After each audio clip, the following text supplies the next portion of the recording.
Okay, it's 2 o'clock. I'd like to call our September 7th Town Council meeting to order.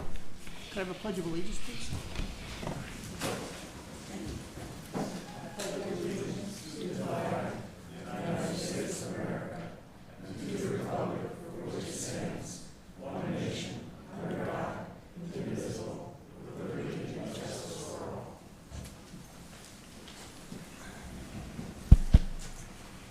Thank you. Patrick, could I have a roll call, please? Mayor Labriola? Here. Ms. Prickett? Here. Ms. Conley? Here. Mr. Moffett? Here. Dr. Parker? Here. Ms. Sullivan? Here. Ms. Wolf? Here. Under tab 1 and 2, we have 2 sets of minutes. Our first is from our meeting on on August the 3rd. Could I have a motion to approve, please? I so move. Second. Any comments, questions, changes to those minutes? All in favor? Aye.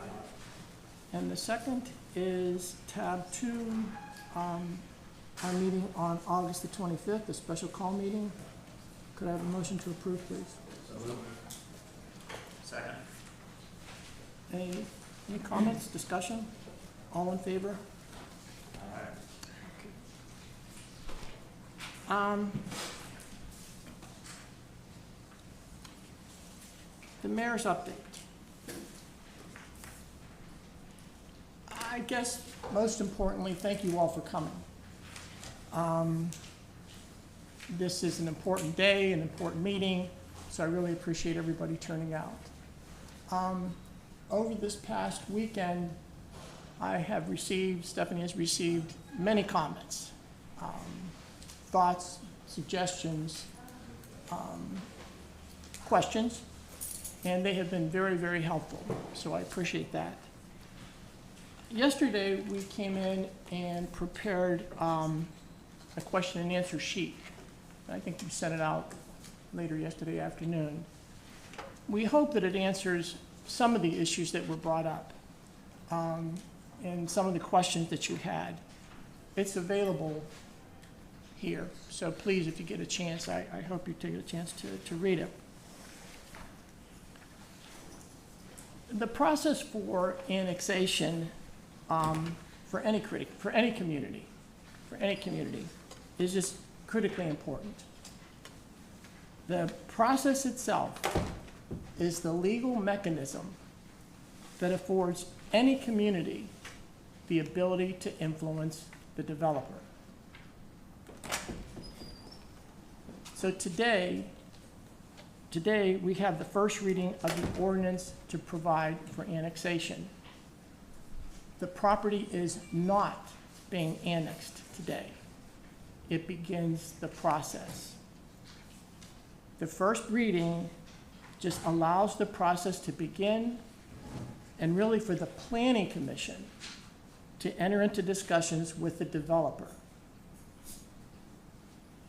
Otherwise, they can't. The Planning Commission does not have portfolio, does not have the ability to enter into discussions with the developer until we have our first reading. So today begins that process.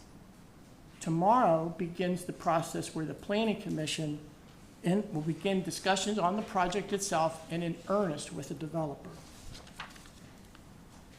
The Planning Commission is comprised of skilled and experienced volunteers who understand uses and standards that would govern this project or any other town project.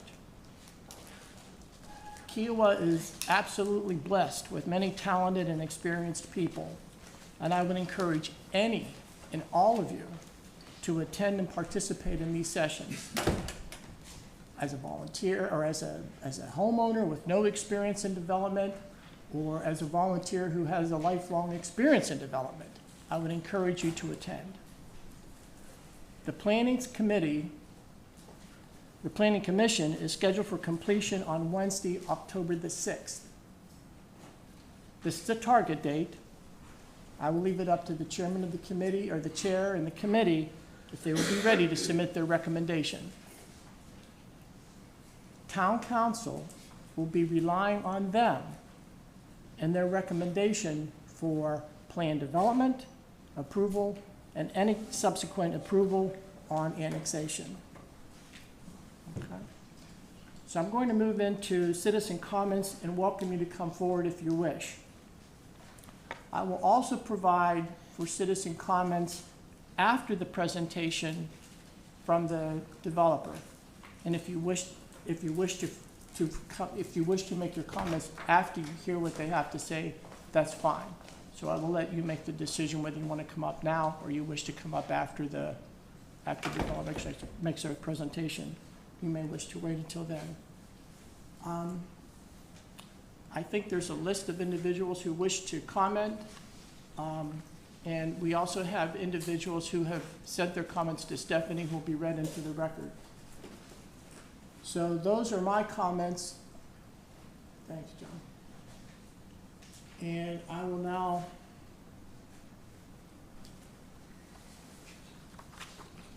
there's a few. Okay. I will now turn it over to citizen comments. So if you could come forward if you wish, your name and address, please.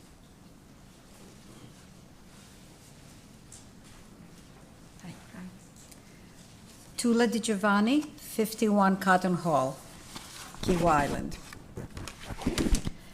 I totally believe that this development will happen. There's nothing we can do to stop it from happening, but we're here to discuss the annexation of this development to Kiwa Island. I can't say I'm happy about this development, but there's some things about it that are pluses, and one of them is giving us some apartments that people who work on the island can utilize, and we can end up getting the help that we all need for the various businesses that are always short of help. It would also help people who are building on the island to be able to rent something for a period of time while their house are being built. Right now, rentals are very, very stressed. But I'd like you all to keep in mind that this area is zoned an R4 residential, and this means 4 homes per acre. And this was done by the county a long time ago when the area was much more rural. And I think our area is still rural, and we want to keep it like that. And that's been our problem, that it's been developing so quickly lately. So the positives I see for the developer in asking for the annexation is that if they go through the county of Charleston, they realize it will be a more difficult sell. The county consults with all areas that will be impacted by the traffic, and that includes all of Johns Island, not just our small area. So the developer will have an easier time working with the town council because we're focusing just on our area. The other positive for the developer is that they're very cognizant of the fact that by annexing to Kiwa Island, they get instant branding provided by the Kiwa Island name. This will go a long way in selling and promoting the commercial and residential aspects of the project and give them a bigger return on their investment. The positives for our town, and the only positive I have heard and I've read so far, everything that's been online, is that we would have input on the design, height of buildings, signage, setbacks, and we can control what it looks like. And obviously we can ask for smaller than what is being proposed. Not that the county wouldn't do the same thing. But do we really need to do that? The developer has shown in the past a concern about the environment and aesthetics. They have shown it through all the buildings that have developed in Kiwa and other development projects in other areas. I think I'm very comfortable with whatever they develop. And I'm comfortable with that being done by the county, and would prefer that. Because the negatives I see to our town is the additional stresses on our environment and our wildlife.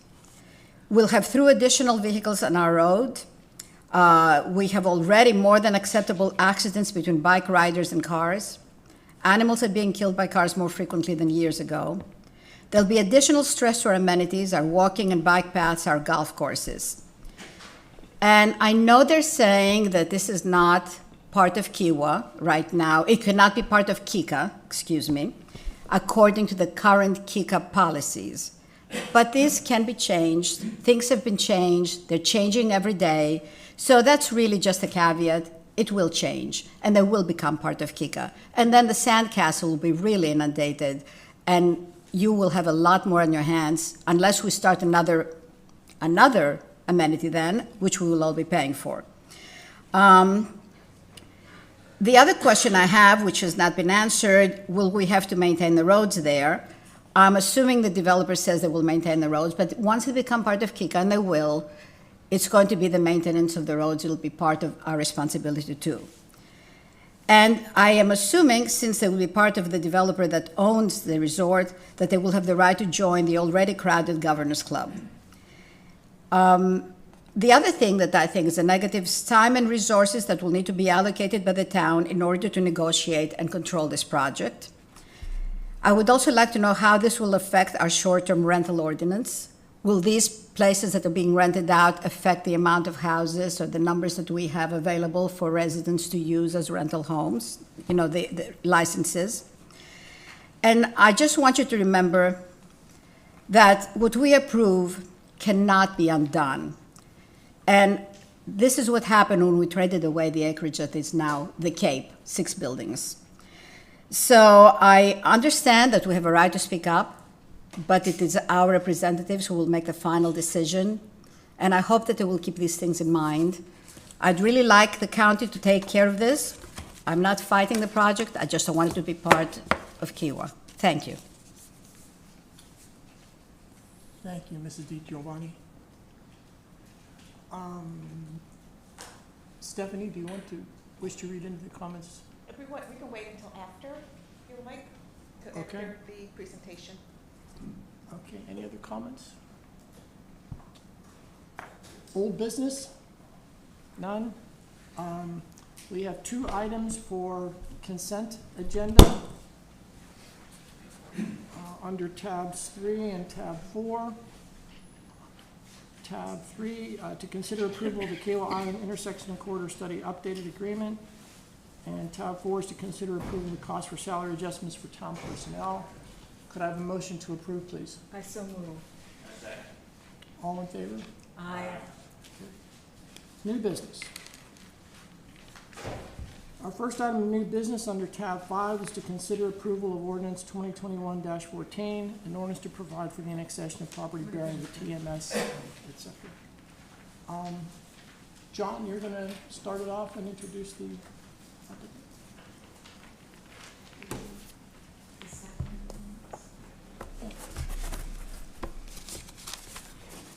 Thank you.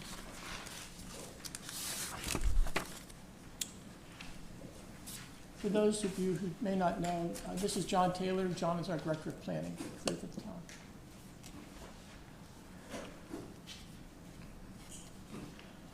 Petra, do you have the aerial keyed over there on that side?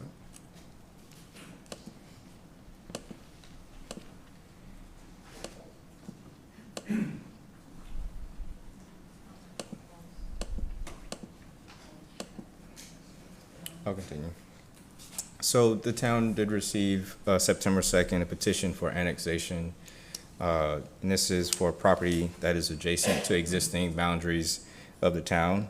Property owner is Hallover Creek Development Company, LLC. And this is approximately 72 Highland acres, 82 total acres, which sits adjacent to the Key Island Parkway and the existing Freshfields commercial area.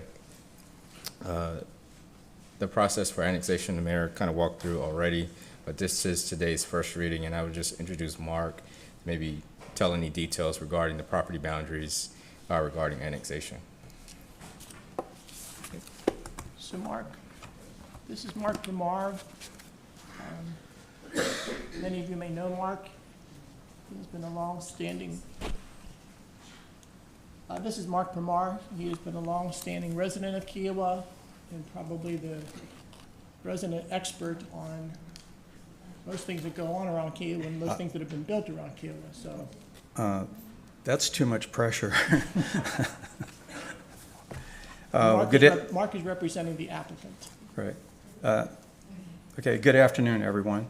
Mr. Mayor, members of council, and those in attendance here as well as virtually. My name is Mark Pramar. I'm here representing the applicant for the petition to be considered by council for annexation. This is a very brief comment on my part because tomorrow is really the most significant day in terms of the opportunity to understand the proposal for the acreage. I don't know if we can have the aerial up again, but to provide you clarity on what the property is, where it's located, the dimensions of it are the simplistic parts, but more importantly, which is probably a principal concern, what the specific proposal is, which is a mixed-use project.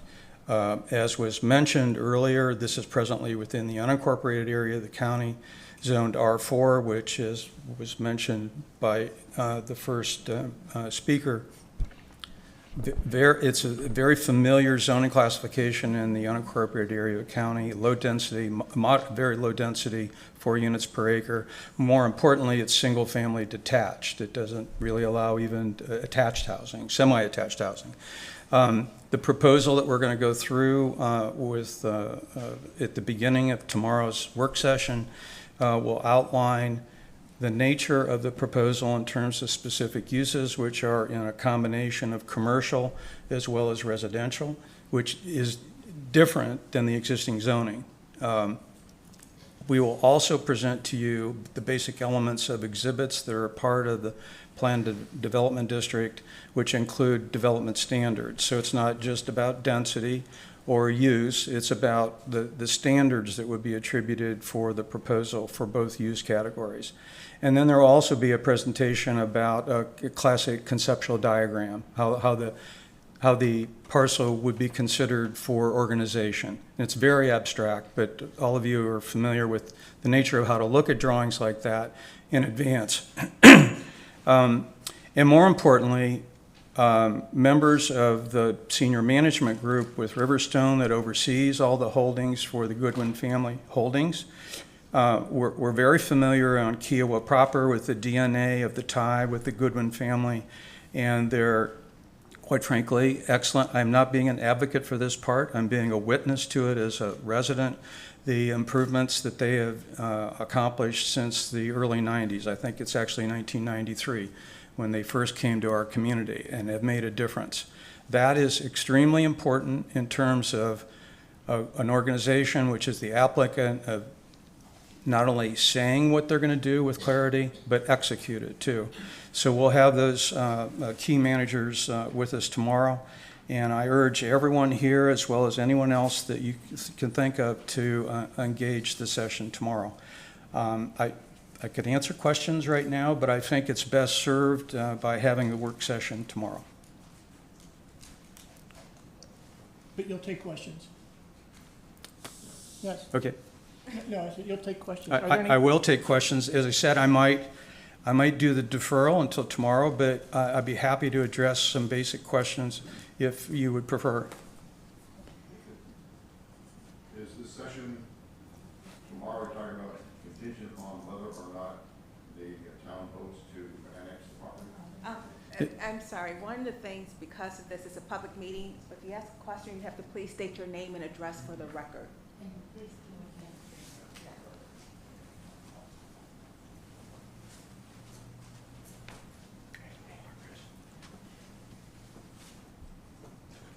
I'm Richard Banata, and I'm at 4309 Heads Point Court, KRE. And the question I have is this meeting tomorrow contingent on the board agreeing to annexation? Yes. If it's, or in other words, the details of this will only be available if you agree for the annexation. Yes, sir. Okay, I find that to be troubling. If I may just elaborate, the process laid out is intended to first, no consideration of the zoning can happen unless annexation is initiated. What is being considered today is the initiation of the process. It's not confirmation of annexation will happen or won't happen. It's to initiate the process. Prior to resolution of the process of annexation, which requires a second reading, Really, the attorney should be saying this, so I apologize. But prior to that, it has to go through a planning commission process of revealing what the application is on the zoning part, which will inform consideration of the annexation. And as long as that needs to take to get clarity on the proposal and eventually a recommendation is formulated by the planning commission members that then is forwarded to council, the second reading can't happen, if I'm not mistaken on that. Yes. So again, I encourage and in fact embrace, because my long-term experience here at Kiowa is the more people that are involved in the process, the outcome is a better outcome in terms of the clarity of it. So I would encourage you to participate tomorrow as well as all the other public meetings that would occur in the future. I'm sorry. Sure.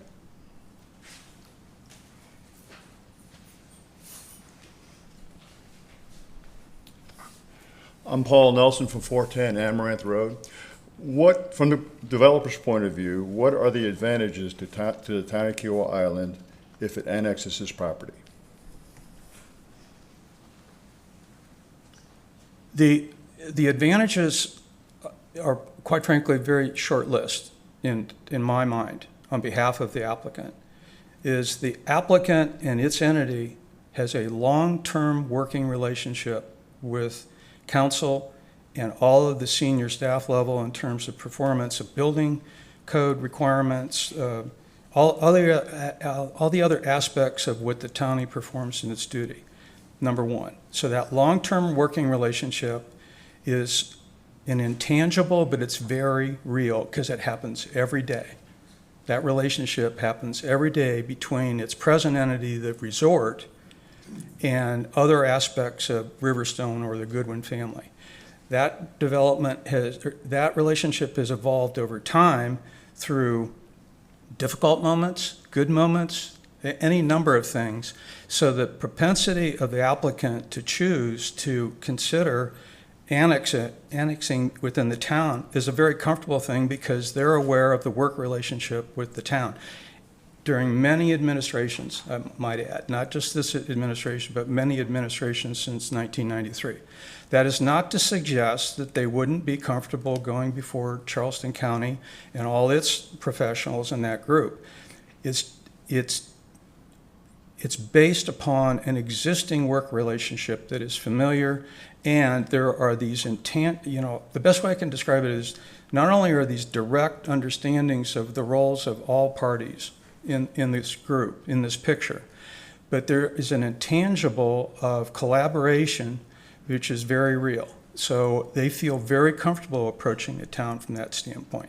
So it's less about the technical aspects. There's no short distance between this is easier to get approved versus this. It's not about that. It's about the work relationship. I have a pretty strong voice. I can. You have to go to the mic. Aye. Tula Di Giovanni, 51 Cotton Hall. So, past the intangibles of the wonderful relationship we all have with the resort, and we do agree on that, what other reason would the resort possibly have for wanting to have Kiowa Island connected to that specific development? Could you please answer that question? I feel like I've answered it in the best way possible. But how about what I owe you? How about this? What I owe you is reflection between now and tomorrow, in which our team can present what we might think of as additional aspects. But I would like to go back to the sharp reality of this property is contiguous to our entry. By all reasonable standards, people probably drive by this property and think it's part of Kiowa. That's an intangible, I agree.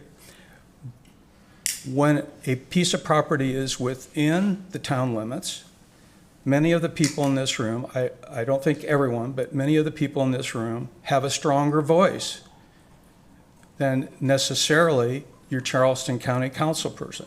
I'm not taking away the role that they play and they take it seriously. It's a different form of voice, but I owe you some homework. Well, Mark, I don't think that anybody here is going to go and say to the council of Charleston, don't push this project.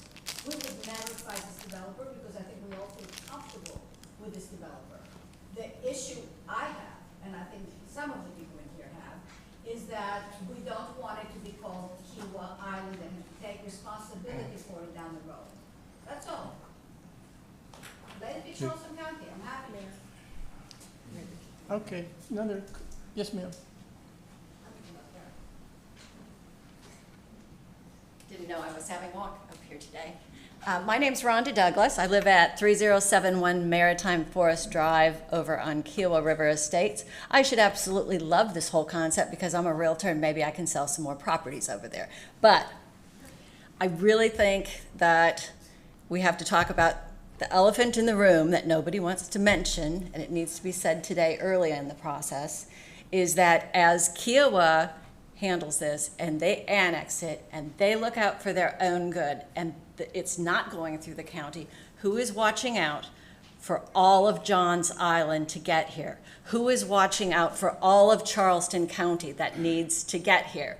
And there have been a lot of complaints in the past by the communities that we have that everything's done for the rich people on Kiowa Island. Okay, we've heard it, we've read it in the opinion papers.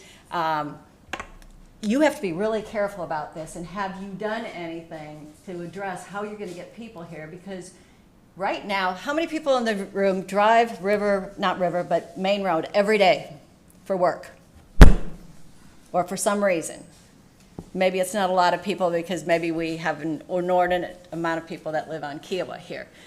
That traffic in the morning from 7 until 9 is nonstop with your workers coming here. Going home, it's the same thing. Saturdays, it's all the people leaving, it's all the people coming, and it is downright dangerous. My neighbor was killed at the intersection of our community, and the cars are going too fast. So somehow we're gonna have to decide that we are a town road and we have to have stoplights everywhere to slow people down, or we've got to not continue to add to this problem. The county did not approve the additional homes, beds that they were trying to put in at Kiowa River because that was a major problem, and I would assume the developer knows that, who does not live here, correct? Does the developer live here, or are they in Virginia? I'll Yes. answer the question Okay. when you're done. Anyway, so I just want it to really be thought about hard. Sometimes we cannot get into Kiowa to play golf on time because it's backed up to Cacique. So you have road issues also. I see this as a big win financially for Kiowa Island. I don't see it as one for Johns Island, which supports you. And I also would definitely want to make sure that these were worker housing, because if that's what they're telling us it's going to be to make this be a happier story, then maybe that adds a little twist to it. But it can't be expensive places and no place for the workers to work, or you don't solve anything. Thank you. Yes, sir.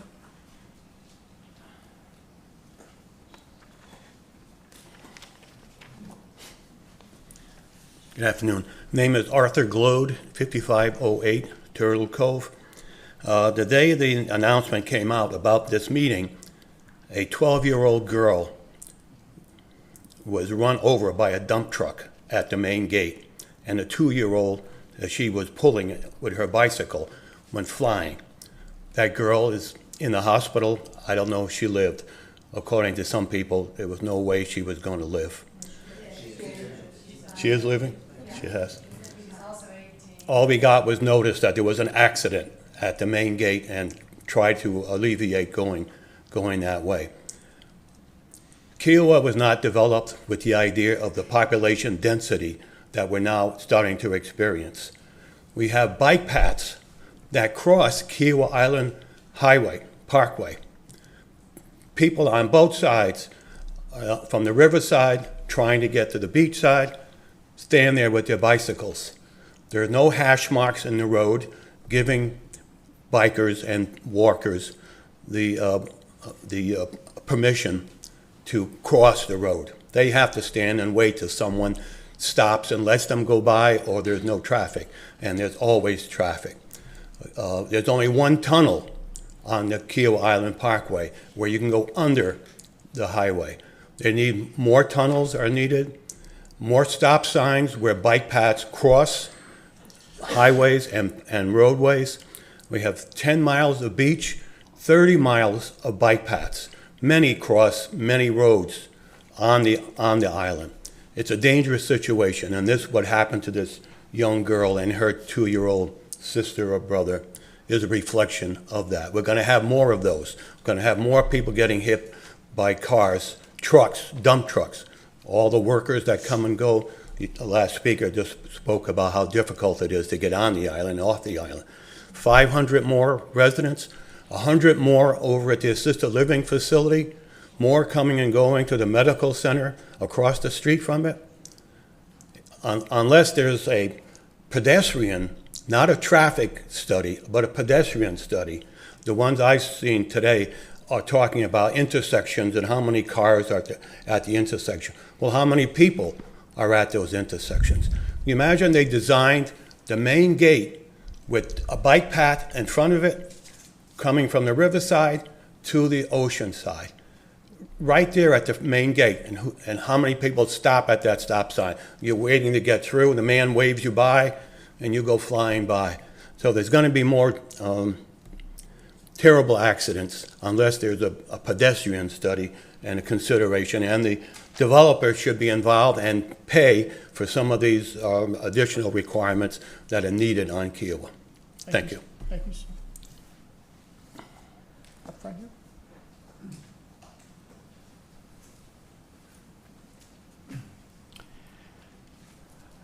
My name is Steve Montague Pollock. I live at 3150 Privateer Creek Road, Seabrook Island. My question, my point is, what does the developer plan to do about the traffic circle at Freshfields? That is becoming a real bottleneck, and it's fine for people from Kiowa trying to get off the island, but for those of us on Seabrook trying to get around the circle and then off down Betsy Carrison, it's become an absolute nightmare. And if the developer plans to put in several hundred or several thousand new homes, they need to be held responsible for making some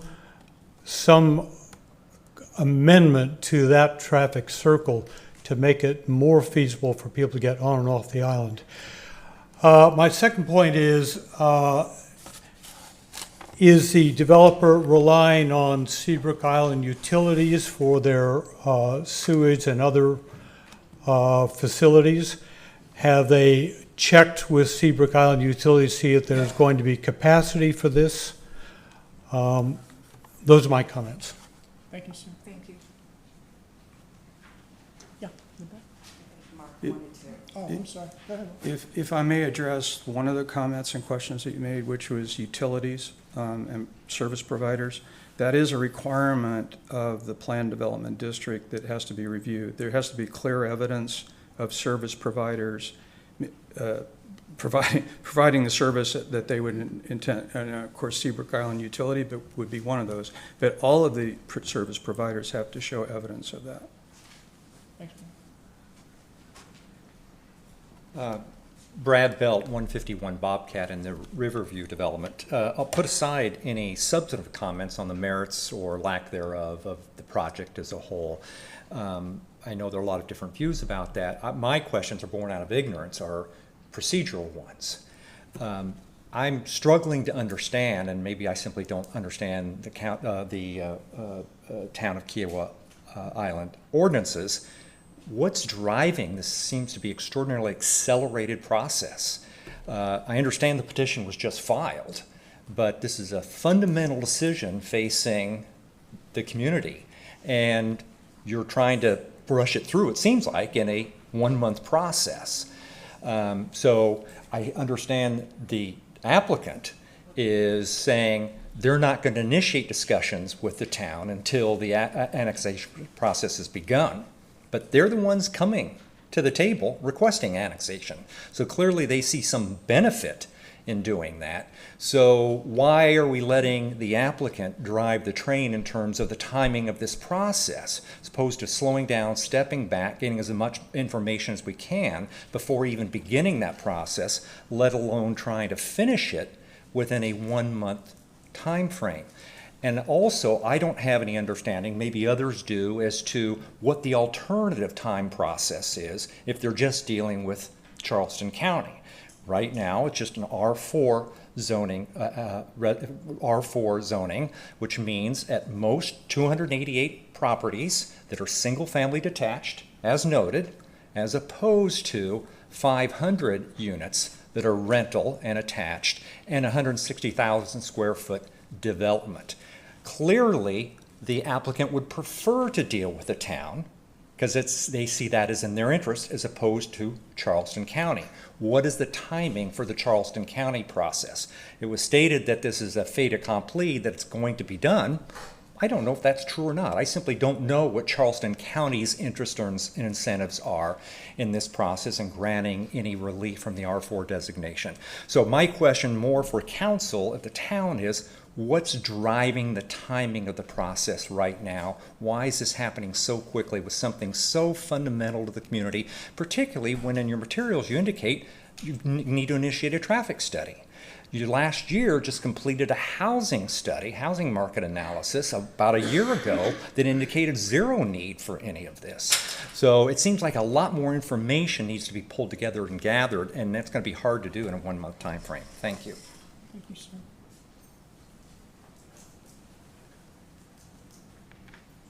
Yes, sir.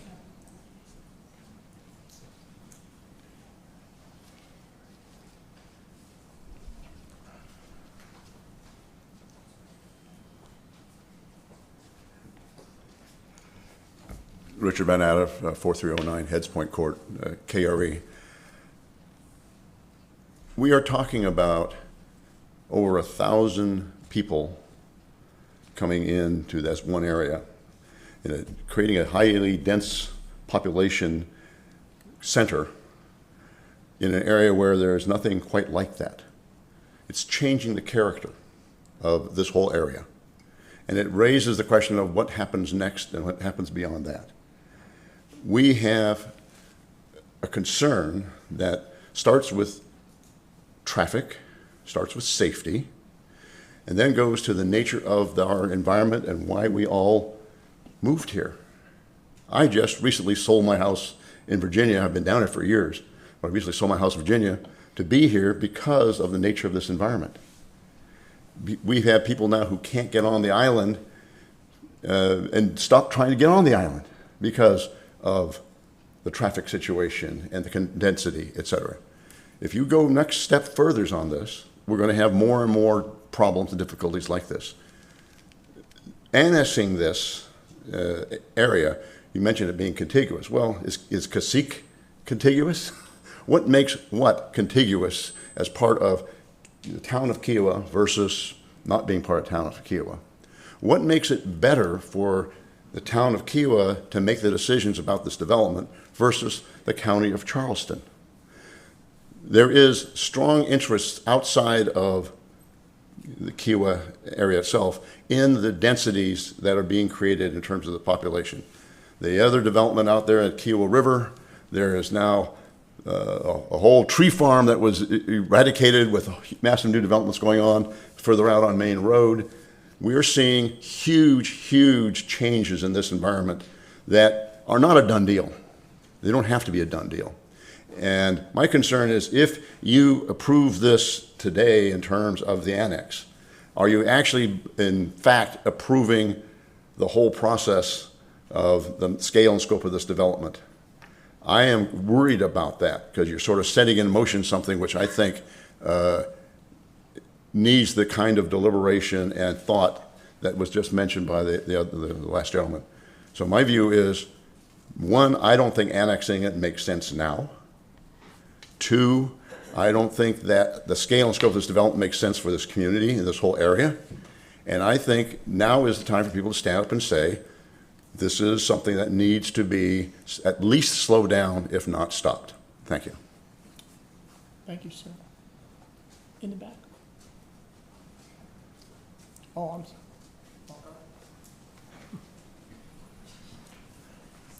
Good afternoon. My name is John Renner.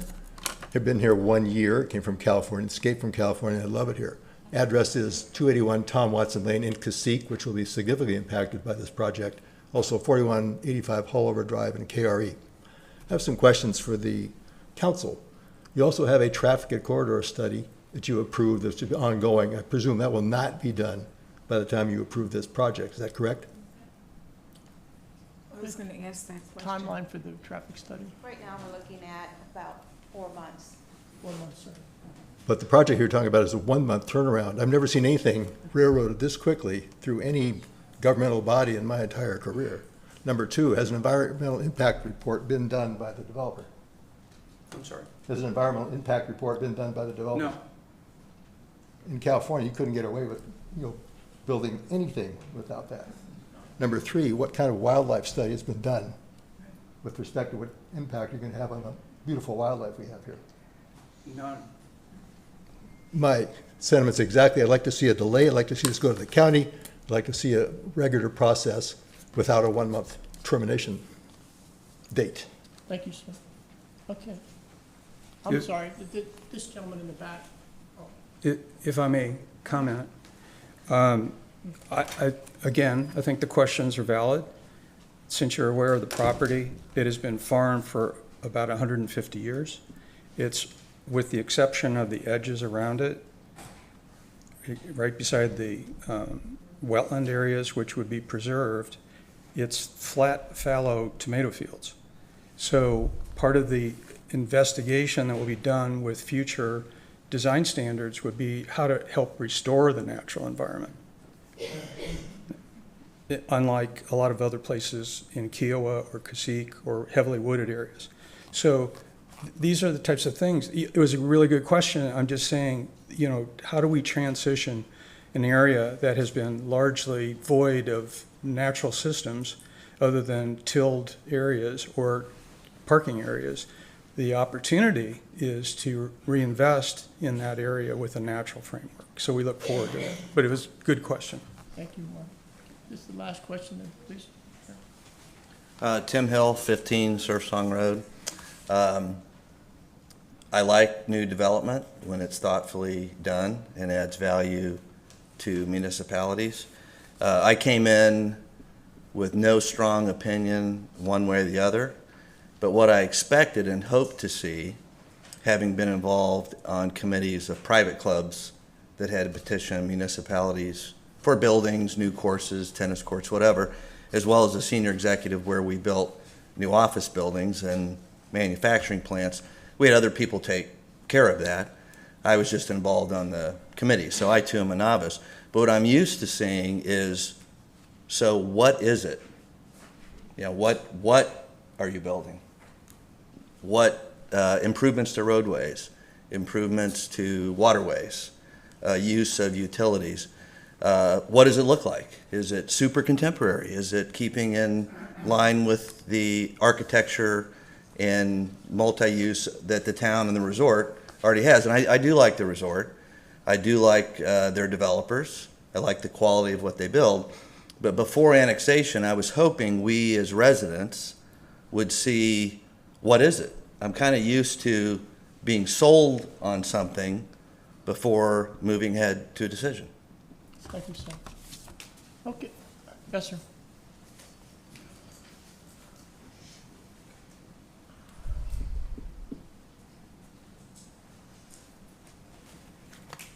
Good afternoon, Jerry McGee, 17 Inlet Cove.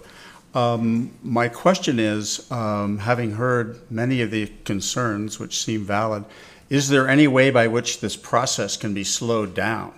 It appears there are substantial questions, issues, concerns that we're rushing into this. I didn't realize I had to cancel a bunch of appointments to come out to listen to get the real story tomorrow. And I think many people came here today hoping to get many more answers that they're not being given. So To follow up what I believe Mr. Bell said, is we are not initiating this process. Is that correct? We are merely just in a process, but the annexation is not approved and will not be approved before you go through the process? Correct. Okay. What I would ask is there some way in which this process can be slowed down to give people who have a lot more questions and would like to provide more input and, delay it for a little bit? It doesn't seem to be urgent. It doesn't seem to be, if we take a look at all the development that's going on here, there is a massive amount of development about to come online. And that is going to have a dramatic impact all by itself. And then if this gets approved in a month and they break ground, that is going to really add on to what's already a very difficult process going forward. So I just wanted to make sure that we didn't have a way, that we weren't procedurally going to rush forward without some sort of a check. And can we put the brakes on this a little bit so we can be a little more thoughtful? Thank you. Thanks, Jerry. Okay, I'm going to close citizen comments now at this particular point and turn it over to council. Okay. So, thank you, Mark. Council comments. We had a chance to listen to some very good points from many, many people. So John? I have a comment. We've heard a lot of really good things here. So we've heard a lot of really good things here today, and I think that the important thing about this first step is to create a forum where we can actually start entertaining all these things in an official capacity, which is the purpose of initiating this annexation discussion. It doesn't necessarily predispose a specific schedule. It just says we are positioning ourselves to begin the discussion on all of these items that we need to resolve before we go forward. So whether it takes a month or the Planning Commission decides they need to take longer to get to that point, none of that can start unless you initiate the annexation discussion. So, I appreciate all the concerns. I mean, I live here, I have the same concerns. I had one of those bicycle accidents run into my car, so I'm well acquainted with those kinds of risks. So, it doesn't change my opinion on the initiation of the annexation piece. Thanks, John. Why is that the case? Is that a council ordinance? Why can't I'm sorry, sir. require that the Sir. developer provide all the information No more. I'm sorry. prior to the annexation process? Let us talk now. Let us talk now. Mary Ann? This is a very important issue, and I know that everyone understands that. I think your expectations for this meeting were different than what's actually going on, as I've heard. Tomorrow, at the planning board, the planning commission meeting, you will have a lot more information regarding this whole plan. And that will be presented to start the discussion on what would be allowed and not allowed. Is the number of houses correct? Is the how does that correspond to the allowance that we have per acre? What about the setbacks? What about other support systems? Those questions are all going to be discussed thoroughly in the Planning Commission meeting tomorrow. And I really hope that some of you can go there. If you can't, it is going to be televised. None of us like more traffic, more people. We came here for a reason that's not necessarily aligned with getting more people. However, it's like when people say, well, the renters. If it wasn't for the renters, we wouldn't have business here. And I think it's important to remember that progress is development in some of the areas that we'd rather keep the way they are. This is only one small area. When the woman spoke about all the Kiowa people, the Kiowa sites, what about all the development that's going on down Main Road? There's a lot going on, a lot of issues to be addressed. I have confidence in our Planning Commission that they will do what is best for the community. Thank you. Scott, Dan? It's not the job of the town council to do the job of the planning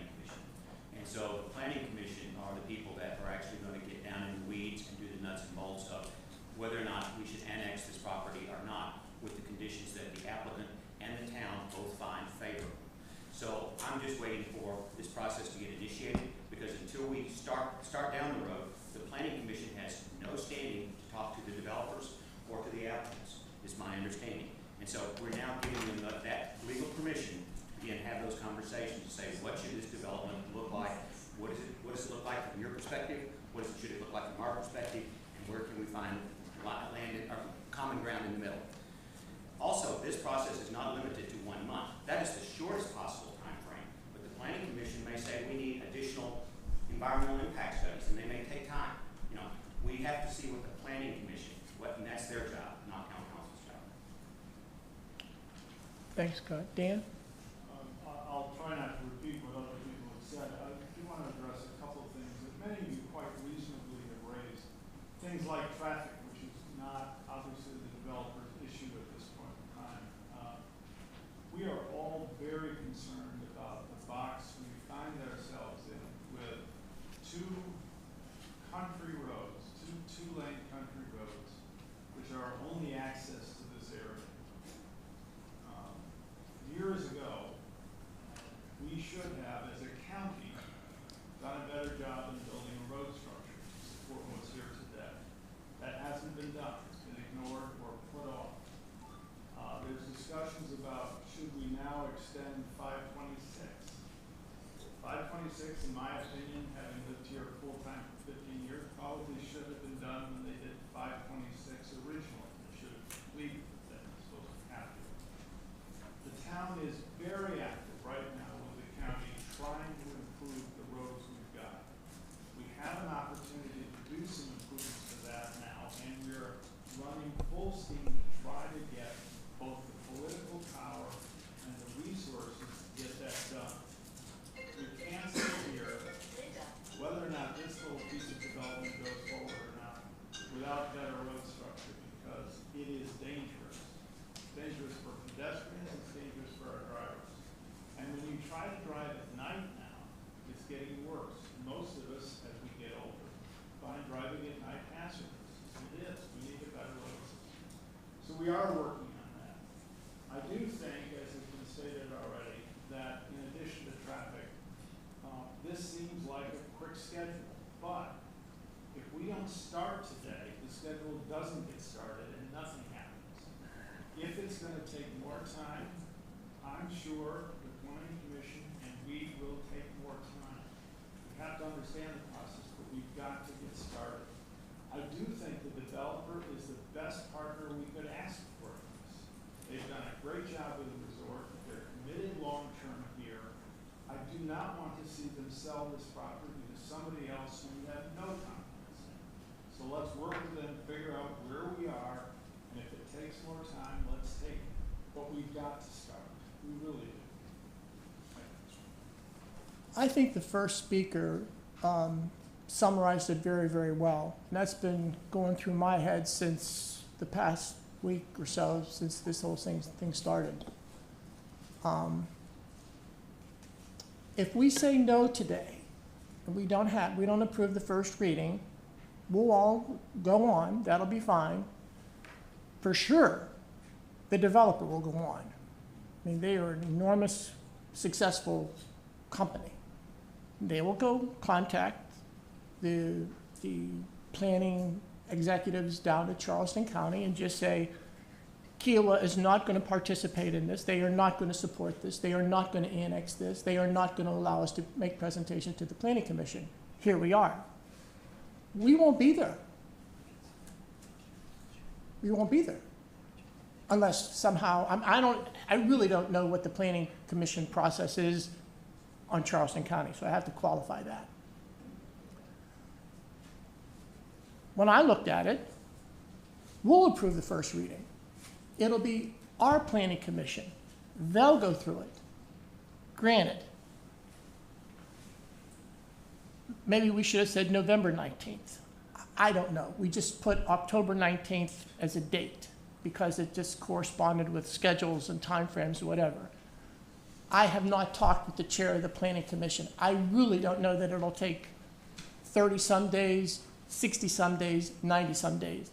The gentleman that talked about the different studies, absolutely all of those types of studies will need to be done. Absolutely. But our planning commission. It's all of you attending planning commission sessions. It's all of you providing input, suggestions, ideas, questions, as you are this afternoon. And it's being done here because it does affect us. Well, I'm very concerned about this, but it's done here. If we don't do this, it's done in another venue.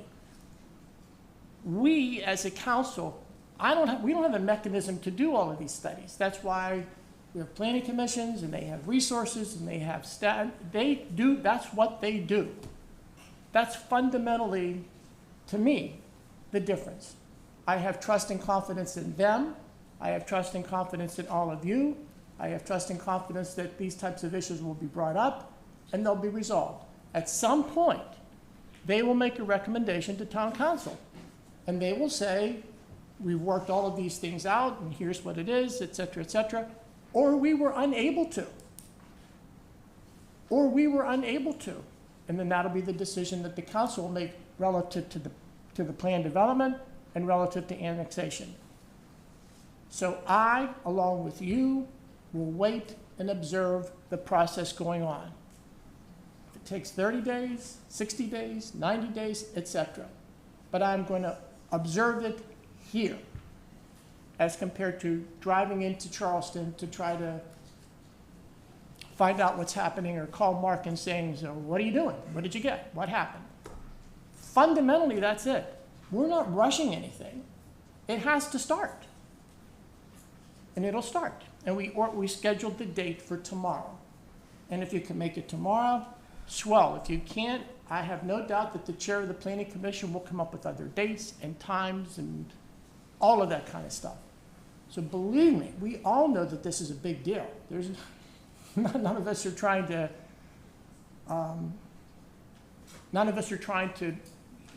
mislead ourselves that this is something that is just being taken for granted. It is not. It is not. The family that owns the resort is a long-standing partner with Kiowa Island. And, you know, I, along with everybody here, we moved here from a different place, and we loved what we saw, and we found out about all the benefits to it, and they have an enormous investment behind the gate. So yes, I think they will do everything they can to make it a successful project. And I think it makes me happy, Mark, that you can say that we have, this administration is relatively young, but prior administrations have built that type of working relationship. They wish to work with us. Well, what the hell? They just could have worked with the people downtown. I mean, they didn't have to come to us. So anyway, we understand the concern. It's just a matter of trust and confidence and where we're going to sit and how we're going to have input relative to all of these things. Anyway. Are you done, or can we just say one thing? Sound like my wife. Are you done now? Mr. All right. Just one thing before you go, I promise that's Tula Di Giovanni, 51 Cotton Hall. I understand what you're saying, but we're opening the door to annexation. And that is my problem, that when we go through all this and we talk and how we're going to build it and they're going to help us and we're going to say, yes, this is beautiful, it's going to be part of Kiowa and it's going to be something that we will eventually be responsible for. And that's the part I don't want. I totally believe that the developer will do a great job no matter where they go. And yes, you can do input to the town of Charleston, as has been going on with the putt-putt course. A lot of people have been talking to Charleston County and saying we don't want it, and Charleston County has been saying we're checking the roads, et cetera, et cetera. So I'm saying that you are voting to go ahead with all this. And so once you do all this, you will annex it. And that's what I don't want. We don't get to vote on it. That's all. Okay. My last comment. Then we are done. Then we are going to be done. Can I just make... But at that point, it will be part of Kiowa. Yes. When we first moved here, I thought Freshfields was part of Kiowa. Right. It wasn't. It wasn't until afterwards that we annexed Freshfields. Right. there were concerns relative to that. Life has gone on. The opposition to this property in terms of moving into Johns Island, life has gone on. This is our town hall. If that's sitting there, Cacique, the residents of Cacique have to date, have not wanted to become part of Kiowa. That's their prerogative, and life has gone on. So some of the concerns relative to all of the things that were mentioned will happen, whether it is or isn't part of the town of Kiowa. Okay? I mean, you know, a building's a building, people are people. It's going to happen. We have an opportunity to influence it. Can we influence it better than the county of Charleston? It's a judgment, Mrs. DiGiovanni. It's just a judgment. I think we can.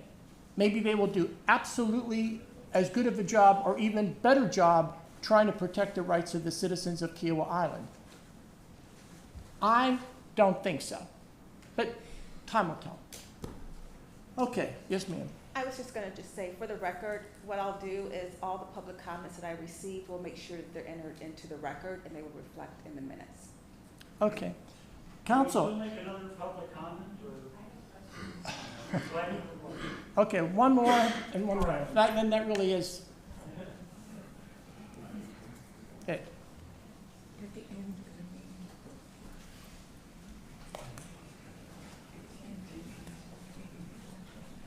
meeting. Okay, I'm Chris Dahlstrom, 7 Angler Hall.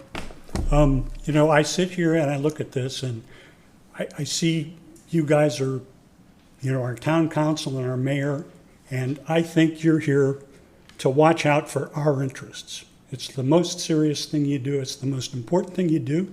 Now, you know, I think it's great that, you know, we have a couple of big entities that are, you know, wonderful neighbors in a lot of ways, but there's financial implications to this. I mean, you're diluting, first of all, you're diluting us based on the number of houses, okay? You're going to go immediately and add 500 residences to 5,000. That's dilution, okay? And then another kind of dilution is brand dilution, where you're taking a community that has a reputation for being an upscale, beautiful community on an island, and you're annexing a bunch of apartments. And then the third kind of dilution we're going to see here is voter dilution, because you're going to annex this. You're going to make this part of our town. And right now, there are 2,100 people who are allowed to vote for you. You bring in just this 500 units with 2 people per house, you're going to have instantly another 1,000 voters. And these people are probably going to be South Carolina residents. Whereas on Kiowa, you got 5,000 doors, but you've only got 1,000 of those that are full-time residents. So you're taking something that's fundamentally different, and you're bringing it in, and you're making it part of Kiowa. And, you know, then you know, finally, I'm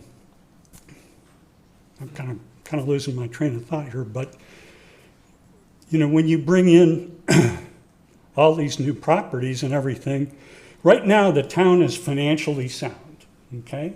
We've got plenty of money. We have, you know, we have extra money. But if you bring in a completely different kind of community that's outside the gate, all of a sudden you're going to have all kinds of infrastructure that we all pay for through KICA, okay? So you're going to take a whole new kind of resident and you're going to create new budgets, and you're going to need more money.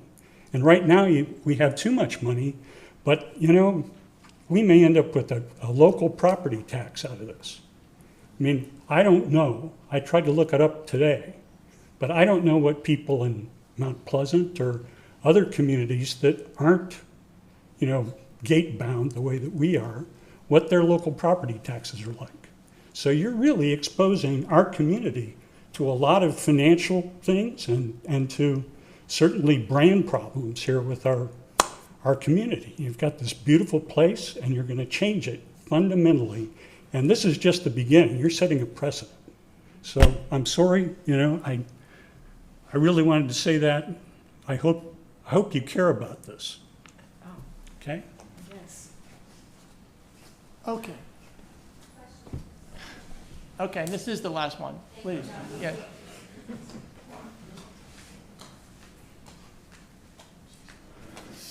Mary Beth McEnany, 102 Golden Eye Drive.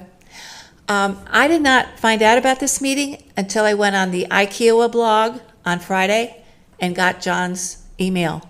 Thank you. I think it's extremely important. I think you guys do a fabulous job. I love living here.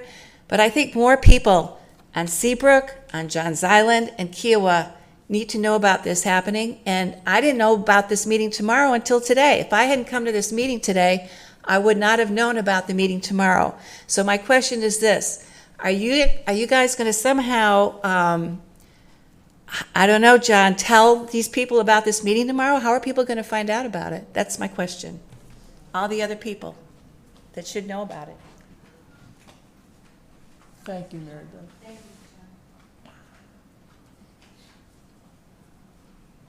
you, Anything else?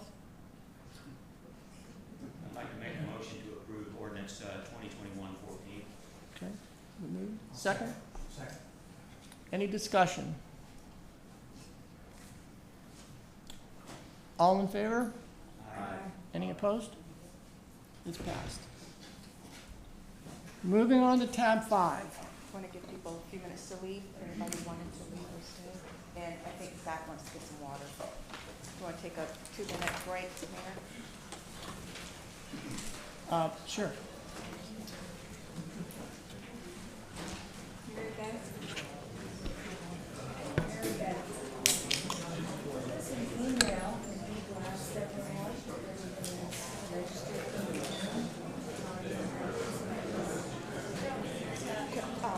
We'll go into executive session about the revocation because we have 3 new council members that don't understand that process. Executive session for the business license. Well, I couldn't necessarily do it with old council, but we have 3 members who don't know that process. So we just have to talk about the process. It's all because of you, Ice. I wanted to make it a little more entertaining. Well, it's not boring. Not boring.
I'd like to get started.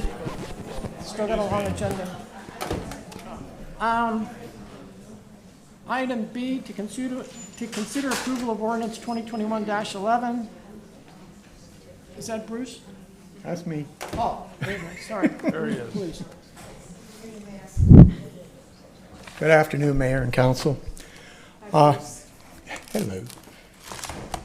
For your consideration, I have a few ordinance amendments.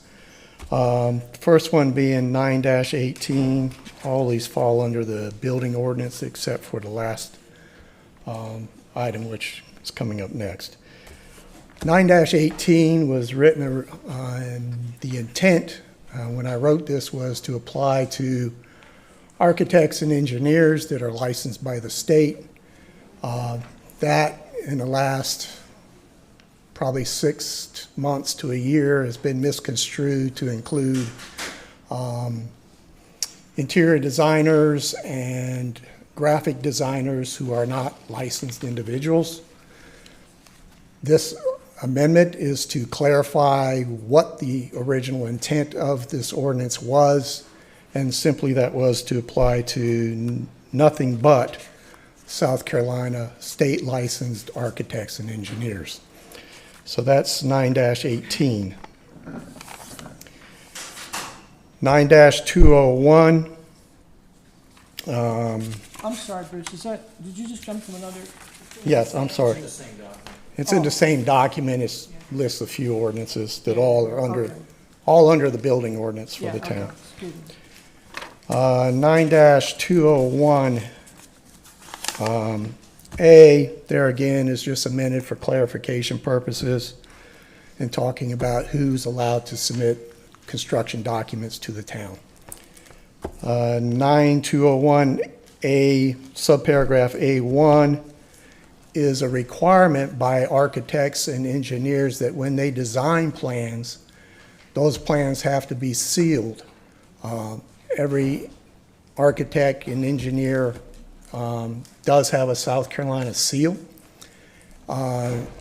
If they are a member of a firm, they also have to apply the firm seal to those drawings. Those seals have to be signed and dated. That is a state statute, and this ordinance just kind of mirrors what the state statute is. That hasn't been in our ordinances in the past, so that's actually new. 90201A2 involves architects and engineers that are under investigation by the state for certain violations. Currently, we have a case that's pending, and I can tell you I've been at this 20-something years now. This is the second case I've been involved with an architect. So it very seldom happens, but when it does happen, we need to have something in place that says, okay, what do we do next? How do we approach this? The state's got them under investigation. Do we still allow them to submit to us the construction documents that may not fit within the state statute requirements as far as architectural board requirements go, or whether it's the engineering board? The case we have involved now, like I said, is pending. It involves an architect where it appears that the drawings are being produced by another individual that isn't licensed and that doesn't collaborate with this architect. The architect is simply what we refer to as rubber stamping the plans. And we should know by the end of September whether they're going to lose their license or not. But if something like that happens within the town, the ordinance that's being proposed is to prevent that particular architect or engineer from submitting any construction documents to the town until such time that a determination has been made by the state one way or the other. Right now, we have nothing in place that gives us any guidance on what to do. Last one is 9021E. Kind of the same thing, applying to contractors that are under state investigation by the state. I have know of 3 cases we've had in the past where this was an issue. Currently, there again, we have 1 case that just came up and is pending with the state currently. It's under preliminary investigation. It will go to the Residential Builders Commission, and then the Builders Commission has the authority to deny, to hear the case if there's not enough evidence to support it, or to move forward with the case. And this, there again, gives us ground to say that this particular contractor under investigation cannot submit any additional documents to the town until such time that a determination has been made by the state. And that's the ordinances for all the ones that involve the building ordinance for the town. Yes, Bruce, sir. quick question. If someone is under investigation, do they receive a formal notice so they know they're under investigation? Yes, sir. They will receive a notice from us as well as the state. Okay, thank you. Yeah. We're notified. If there's let me back up. A homeowner has the ability to file a complaint against a contractor. That complaint generates an investigation. Should that happen, the state will notify me and the contractor at the same time that there's on pending investigation. They will ask us for certain documents, and that starts the investigation. Thank you, Bruce. Could Yes, I have a sir. motion to approve, please? I so move. Second. Any discussion? I just have a couple of questions for clarification. Yes, sir. In section 918, submittal documents, it says all new construction and extensive renovation projects. What is extensive? Is it because later on under 201 subsection F, you refer to any project over $200? Does that mean a $200 or $201 project is extensive? No, sir. No, sir. Extensive renovation projects usually involve some structural elements to the building.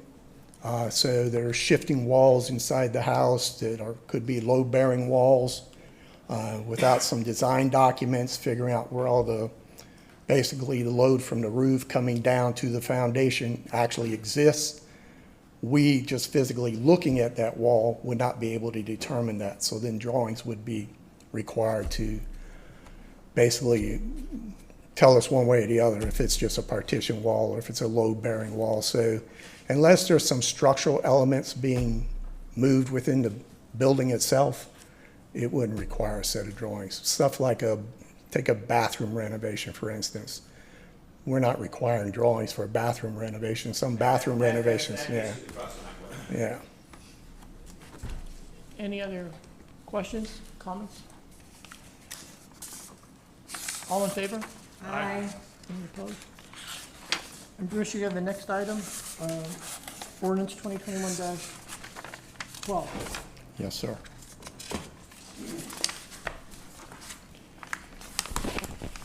For a number of years, and this, the first part of this ordinance actually, our amendment actually applies to section 15-105, 2, subparagraph A, and it's just a point that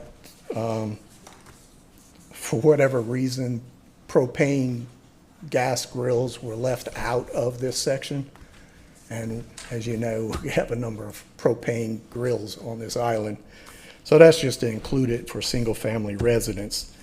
The main topic of this ordinance for your consideration is the fact that for a number of years in multifamily structures, we allowed electric grills to be used on balconies. And I think that's for whatever reason across the state, that's been kind of a golden thumb rule, if you will. It was thought that these grills didn't produce as much grease-laden vapors as what a gas grill or a charcoal grill would produce. While it might be a little less, it still produces grease-laden vapors. Those grease-laden vapors get attached to the walls of the balconies, it gets attached to the ceiling of the balconies, and therefore creates a fire hazard. The other problem with that is that NFPA, with the National Fire Protection Association standards, as well as the International Mechanical Code, requires now, it's been years, but requires that any appliance producing grease-laden vapors or even steam requires an exhaust hood. To put an exhaust hood in a multi-family structure on a balcony is completely cost prohibitive. I doubt seriously that would ever happen. And so this is to basically eliminate what we've been permitting on the island for a number of years, and that is electric grills on balconies and multifamily structures due to the fire hazard that it will create. Thank you, Bruce. Can I have a motion to approve, please? So moved. Second. Second.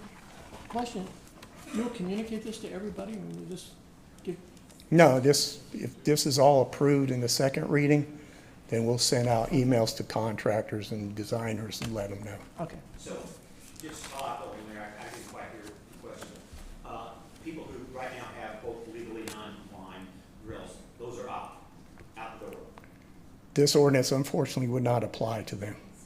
So it becomes effective once approved, if approved. Okay. During the second reading, it only applies to future projects. If I've got one right now, then I'm grandfathered here. Yes, sir. Okay. we are. All right, And there's no communication strategy, and there's no enforcement strategy, because going forward, that would be the rule. Right, correct. it seems that somehow we should, wow. Go ahead. Okay, they need to be notified at least of the Yeah. nature of the hazard. I mean, if that already hasn't occurred. We can communicate that to the regimes that handle Okay. the various That'd be good. multi-family structures. That'd be good. I'll let them know. And, you know, certainly communicate it to the community association will be linked into this, so that everybody should be talking about this. All right. That's been moved and seconded. All in favor? Aye. That's approved. Item D is a resolution 2021-03, and that just designates Deruta and Stephanie as our authorized representatives for the ARPA. So I don't, this is something we, Yes, Mayor, this is something that the Municipal Association is asking all municipalities to complete, or municipalities that are non-entitlement municipalities like Kiowa. We've already gone through the process of, Dorota has gone online and has completed all the information. We've already received something from, I believe, the state to start the process in terms of drawing down. This is just another layer that the Municipal Association asked us to do. So by doing this, we'll send it over to them. Did the governor approve the? The governor did put the request in from the feds to draw down the money for the state. Yes. We did that about a week ago, I believe. Yeah. So then the world will all fall from heaven. Yeah. could I have a motion to approve, please? So moved. Second. Okay, any discussion? All in favor? Item E is to consider approval of the Beachwalker Drive improvement design. Is that you, John? Yes, John and Dylan.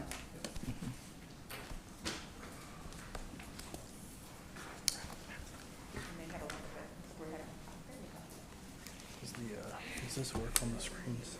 Yeah, should be able to work on the, well, maybe not on the screens. Watching the screens. Petra, could you do the big monitor so you can? Yeah. Members of council, the presentation right now is being provided by Dylan Turner of Kimley Horn. If you recall, we've done several projects or worked with Kimley Horn in the past. This particular recommendation now is Beachwalker Drive Pedestrian and Bicycle Safety Action Plan. This has been studied with a couple community meetings, and this is sort of a recommendation now that Kimley Horn will provide moving steps forward for council consideration, particularly regarding bike and ped safety along Beachwalker Drive. So we've had good engagement with the public on this particular project, and now it's sort of moving the ball forward as much as we can at this time Granted, there'll be a number of still more communication points with the entities, community association, moving with the larger scale project, but this particular aspect of the plan, we feel that from staff now we can move forward to council's recommendation for approval. Mayor, City Council, thanks for having me. Dylan Turner with Kimley Horn. And as John had just introduced, we'll be going over the Beachwalker, Drive, Pedestrian, and Bicycle Safety Action Plan. So you can get started. So kind of what we've done is we kicked it off by meeting with the town of the Kiowa Island to kind of understand what's going on, what do we need to be doing. So then after that, we went out, did some field reconnaissance. I went out and walked with Brian. In the back, we talked about things that he sees, some things that I noticed while we're out there. Sorry, probably muffled me there a little bit. So we went out, collected data by walking up and down Beachwalker. I'd done a previous project down on Beachwalker as well, so pretty familiar with the road. After that, made some observations, did some analysis, evaluation, and drew up some concepts, which we're going to go over here in a little bit. Reviewed those with the town of Kiowa Island through community stakeholder meetings, I think 2 of those.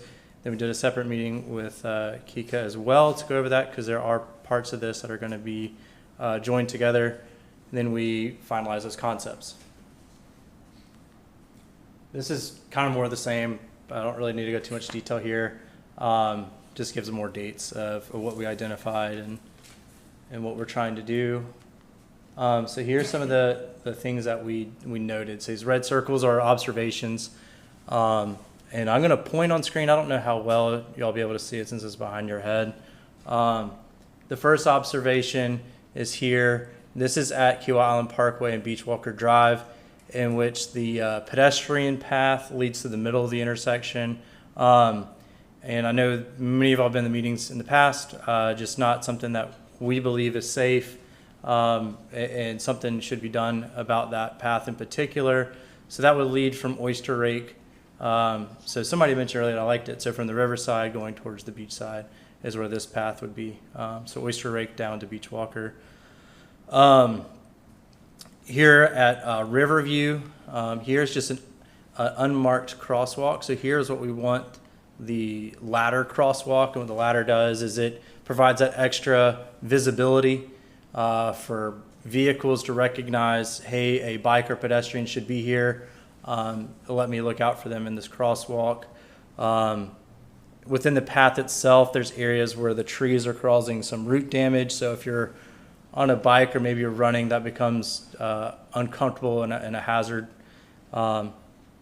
Here at the bottom left, I hope I don't want to point a laser in anybody's eye. Bottom left is the path is too narrow for 2 bicyclists. So just there's varying widths within the path, which is this next slide too. Some of it is from maintenance. So where the pine straw, I guess over the years of adding pine straw, just started creeping into the path. So it's a maintenance issue. And other is just where the path was trying to get in between trees and stuff. So that inconsistent width came up. And here's a Sunlit. So I think this is Sunlit here. But at Sunlit and Belle Meade, this exists where the path is off screen here. And if you're a car, you're not able to see a pedestrian or a bike that far away. And they have their stop sign there. So what we want to do is bring the path forward up closer to the intersection so the visibility is better there. So we're going to start from Beachwalker Park, which is down the bottom of the screen, and then we're going up towards Kiowa Island Parkway is how we're kind of orienting ourselves. So the bottom of the screen or bottom of this concept is the park, the county park, and then we're going to go up here. So one of the first things we want to do some demo of the existing path, and then add a raised not median, but a speed table. Sorry, I could not think of the word. Yeah, a raised speed table or a crosswalk. These are the same things that are on Dune side. So those were installed maybe a year or 2 ago. So what that does is slows drivers down, also raises the crosswalk up to increase that visibility for pedestrian and bicyclist. In that also, we want to recommend that any of the new development that occurs in this wooded area tie their park or their path or leisure path to here, so we don't have multiple crossings onto Beachwalker. We want to try to limit those crossings as much as we can. What's the distance on your red from Beachwalker to, or The red hatched area? yeah? I'm going to scale it off kind of in my head. It's a guess of maybe 10 to 20 feet, somewhere in there. I'm not sure off the top of my head here.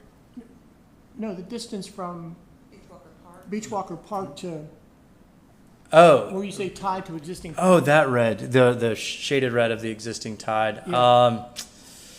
Trying to remember whenever we did the park, the right turn lane. This is a guess because I don't know it off the top of my head, and I could figure it out for you for sure. But it's close between 400, 450 feet. So in the estimate, then when you have 1,520, that's how much, okay, 1,405, that's the aggregate base. These are all quantity numbers in relationship to that distance. Yeah, and it's going to be the white path in here. So like kind of the grayish white. So the red path's already built. So this doesn't have to do with any of that red shaded path. That's existing. That was built just a few years ago with the turn lane. I'm sorry, I got my, yeah. Yeah, it's the white. Yep. So as we're getting in, it's the white. That has the 8-foot path labeled on it. Okay, all right, thank you. This is just an example. This is the one on Dune side of what that raised crosswalk would look like going across Beachwalker. More of the same concept. So in the red hatched area is the existing path that shows some of you could see it kind of squiggles. So there's some of the inconsistency in widths. It's meandering through the trees. So we would be bringing it closer to Beachwalker. That is to, 1, save the trees that are there existing. 2, we'd have a landscaped buffer between Beachwalker and the path itself. So that could be some low shrubs, grasses, etc. Kind of like how you have some grass there on the parkway now. Some type of landscape barrier between the road and the path itself. This path was chosen to, like I said, 1, minimize some of the conflicts with trees, roots, anything like that, just to help with that consistency in that 8-foot path. And just so that y'all know, the 8-foot path is the minimum path width for it to be considered shared use, so bikes and pedestrians together. Here we have sunlit. So did I just point that out at Belle Meade? Yeah, so here at Belle Meade, I wanted to point this out too. The existing path on this side and here, there's really bad visibility from where the path actually stops. So we want to bring the path forward and create this radius at Belle Meade Hall here on the screen. Maybe create some parking. There's a parking sign there now. So we can create parking or just hash that area out. That's still up to the town for that piece of it. That's one way or another. Doesn't really impact very much. We have on here a proposed crossing from Belle Meade over to the dock area off Beachwalker. It's a little fishing dock or observation dock. Just having that crosswalk there, extra visibility, look for pedestrians, that whole thing on Beachwalker. Over at Inlet Cove here, Sunlit, we want to do the same. The existing bike path ends really far back on this side, so if I'm a bike and I have to stop way back here, I won't be able to see the car that's stopped up here, and the car won't be able to see me. So we want to bring the curb radius up, bring the path forward to create that better visibility. Bobcat, same, add the ladder hatching across the road for visibility. And then it's maintaining the existing path closest to Kiowa Island Parkway, and then this next slide we'll discuss options at Kiowa Island Parkway for the path. Of option 1 and 2 are both viable for a design guide. So what option 1 does is brings the path over to the left. So you're crossing Kiowa Island Parkway nearest that landscape median with the Kiowa Island sign there. The one issue that I have with this design in particular is that as cars are accelerating off the island, they'd be accelerating across the path there. And it creates a conflict. It's better than where the current path is as far as leading through the middle of the intersection. At least it's providing a refuge island there. Still have a conflict of vehicles leaving the island and accelerating versus the next option, whereas there wouldn't be high vehicle speeds because if you're coming, let's say from Johns Island to Kiowa Island or to the gates, is you're slowing through here, you've already got a stop sign. Slowed through here, you're going to the gates, you either have to use your pass to get in or you're resident and have that access. So it's not so much of an acceleration as option 1. And then same with leaving the island, they're at a stop sign, so you would be crossing at the stop sign. Still not a preferred option.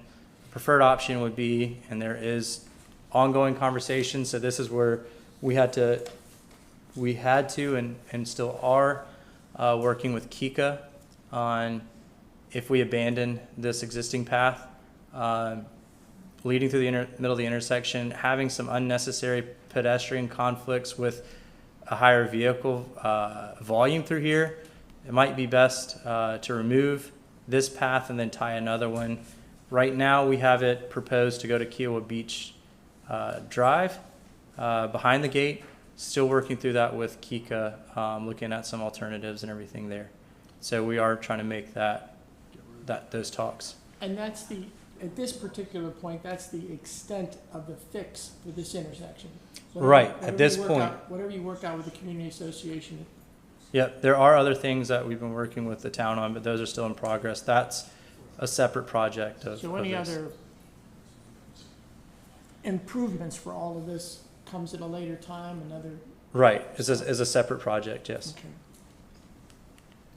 And this kind of just shows an aerial of if we removed the path here from Oyster Lake and did some type of relocation to Kiowa Beach Drive, which would take some intersection improvements. That fix that you're working with the community association on, is that in these numbers? Not so much in this number, no. The number is really going to focus on the path south of Kiowa Island Parkway. So just along the frontage of Beachwalker Drive. Is in these numbers? Is in these numbers, yep.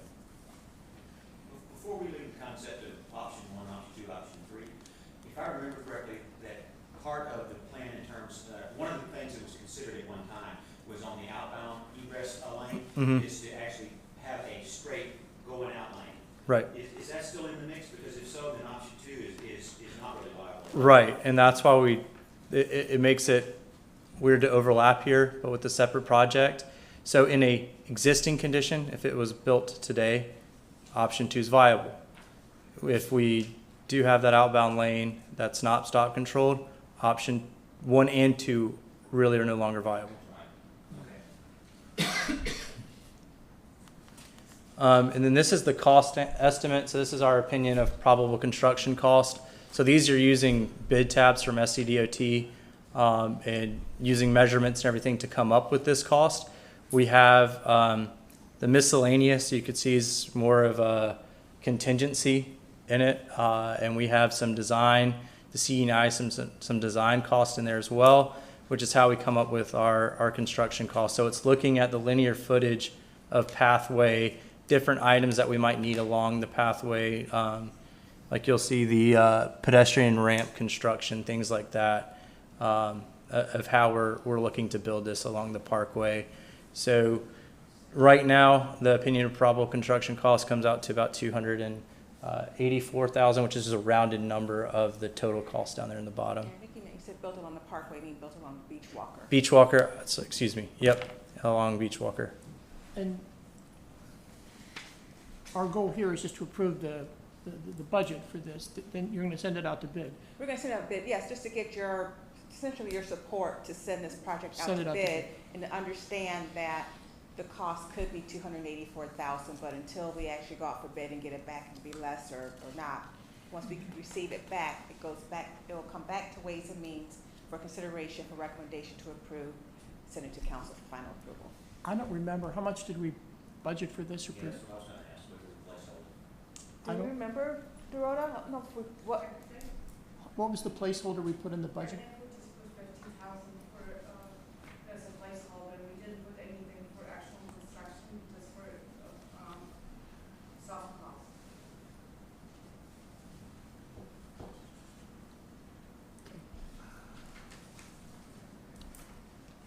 And I think that, yeah, that's all that I have. Y'all have any, do you have any questions or anything? Okay. I know we've gone over this a few times, so many in your room, so. It's a critical issue, seemingly even more critical now. Could I have a motion to approve, please? So moved. Second. Discussion? Questions?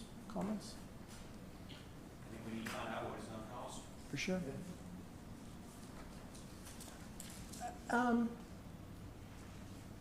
The association had done so much, are these prices consistent? Do you know with what the association had done when they went? I'm not sure what their cost. We have somebody from the board who might be able to answer that question. Yeah, Mr. Mayor, I think we spent about $650 on the bike path improvements from the first gate to the first flyway. That's what my understanding is of redoing that entire section. Thank you. John, maybe that would be a good benchmark when we get our costs back to see how they tie up with what has already been done in terms of, maybe there's more, I don't know. Right, It's right. beautiful what's been done, but I don't, maybe there's not much, had to be taken out or whatever. Yep. Okay, all in favor? Aye. Any opposed? Thank you. Yep, thank you. Thanks for your time. Stephanie, do you want to speak to the debris removal? That's just pretty much a, yeah, and that would be, if you Extending the want an contract. explanation, that'd be, Brian, oh, okay. but it's just, wait, are we on? Item F, you're F. just extending the contract Right. with them, right, Brian? That's correct, Mr. Mayor. We just, so when this contract was written and approved back in 2015, it had it ending in the middle of hurricane season, and basically this is just going to get us through this hurricane season, and we'll be putting this contract back out for bid. I'll be putting the RFP together this winter to have it reinstated in the spring. Okay. Could I have a motion to approve, please? So moved. Second. Comments? All in favor? Brian. Brian, while you're here, maybe you don't need to be, we had a pretty good discussion of this at the Ways and Means Committee. This is to fabricate and install the 2 new Kiowa Island signs. Nothing's changed since the Ways and Means Committee?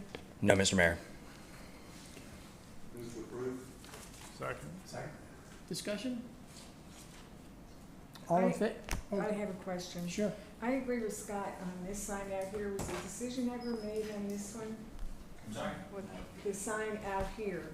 Yeah, we think we did make the We did decision. make a decision Yeah. because it was gonna be. It's too expensive. Putting the two signs together were. Okay. Yeah. It was Thank you. it was extraordinarily expensive. Yeah. because It's so bigger. much bigger. It's Oh, bigger. wow. Okay. All in favor? Aye. We will now, could I have a motion to move into executive session to get some advice from council on the possible suspension and proposed revocation of a business license. So could I have the motion to go into executive session? So moved. Second. Okay, we adjourn to the back? Yeah. Do you need Bruce in there or no? Do you need Bruce in there or no? Do you need Bruce in there or no? No, actually. Okay. What's your question, Steve? Sorry. Do you need Bruce in there or no? I've been denied.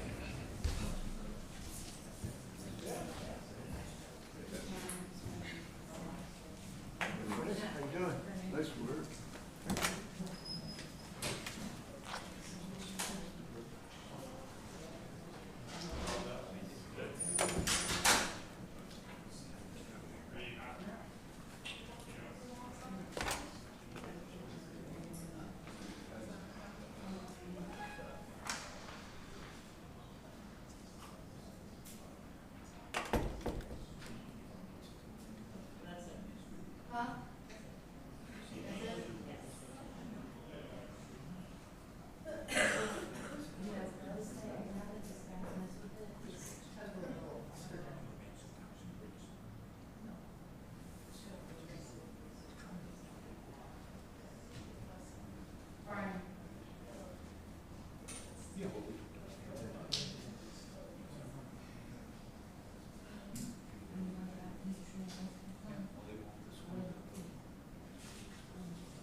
Could I have a motion to come out of executive session?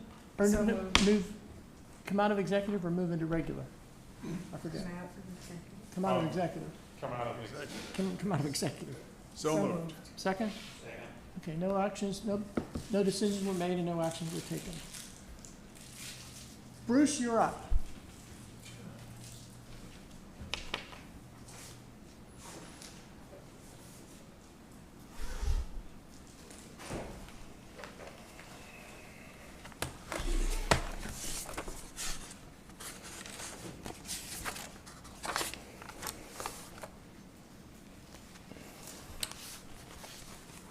Thank you, Council, for the opportunity.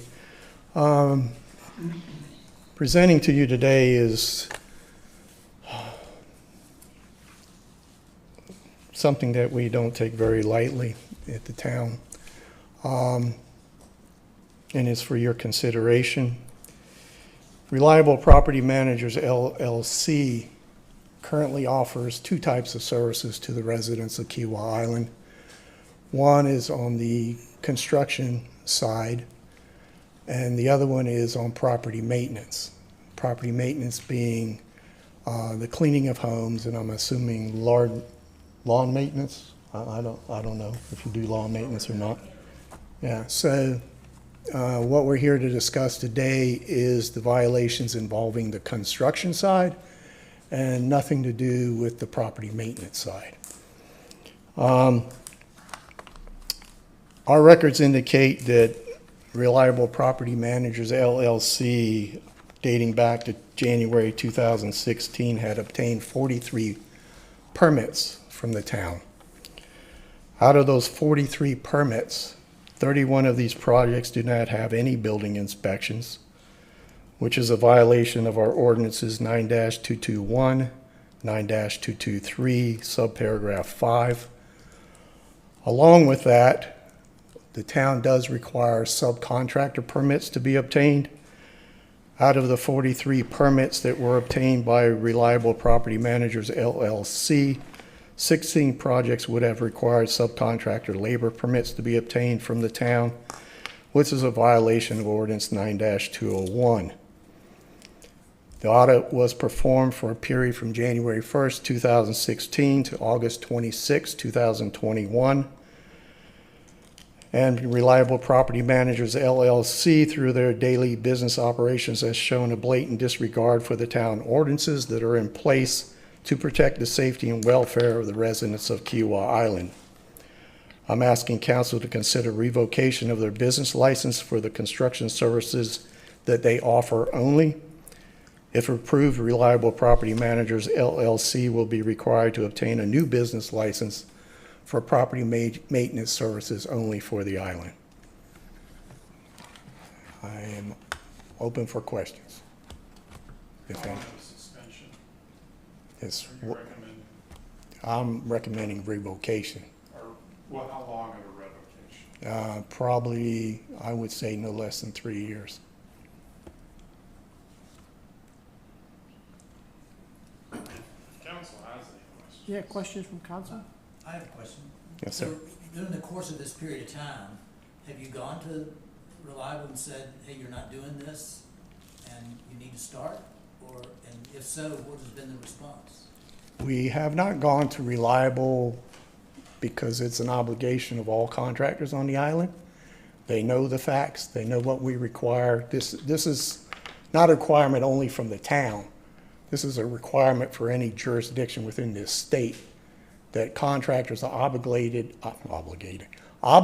to have inspections periodically through different phases of construction. That didn't occur. The other requirement that we have in our ordinance is that they have to use subcontract labor when required. That didn't happen. These are things that are basic knowledge of any contractor that operates on this island. It is not an obligation of the town to virtually lead them by the hand and let them know that, you need to schedule an inspection today because you did X, Y, Z. That's not what we do. Bruce, what happened August 26th that this came to light?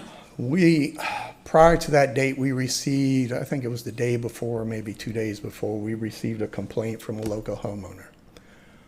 Reliable Properties manager was the contractor of record at that time. They went in to do a bathroom remodel. The permit stated that they're remodeling 2 bathrooms. The owner stated they remodeled 3 bathrooms. She was unsatisfied with the workmanship that was done. Reliable Property Managers was released from their contract with the homeowner. No inspections had been performed for this project. The project is closed up, meaning that the wall coverings are on. And we're not 100% sure exactly what all was done there. We've never been on the property. And then you went back and reviewed the records? We went back. I had Sharon perform an audit just to see if there was any past history. And unfortunately, we did find past history. Okay.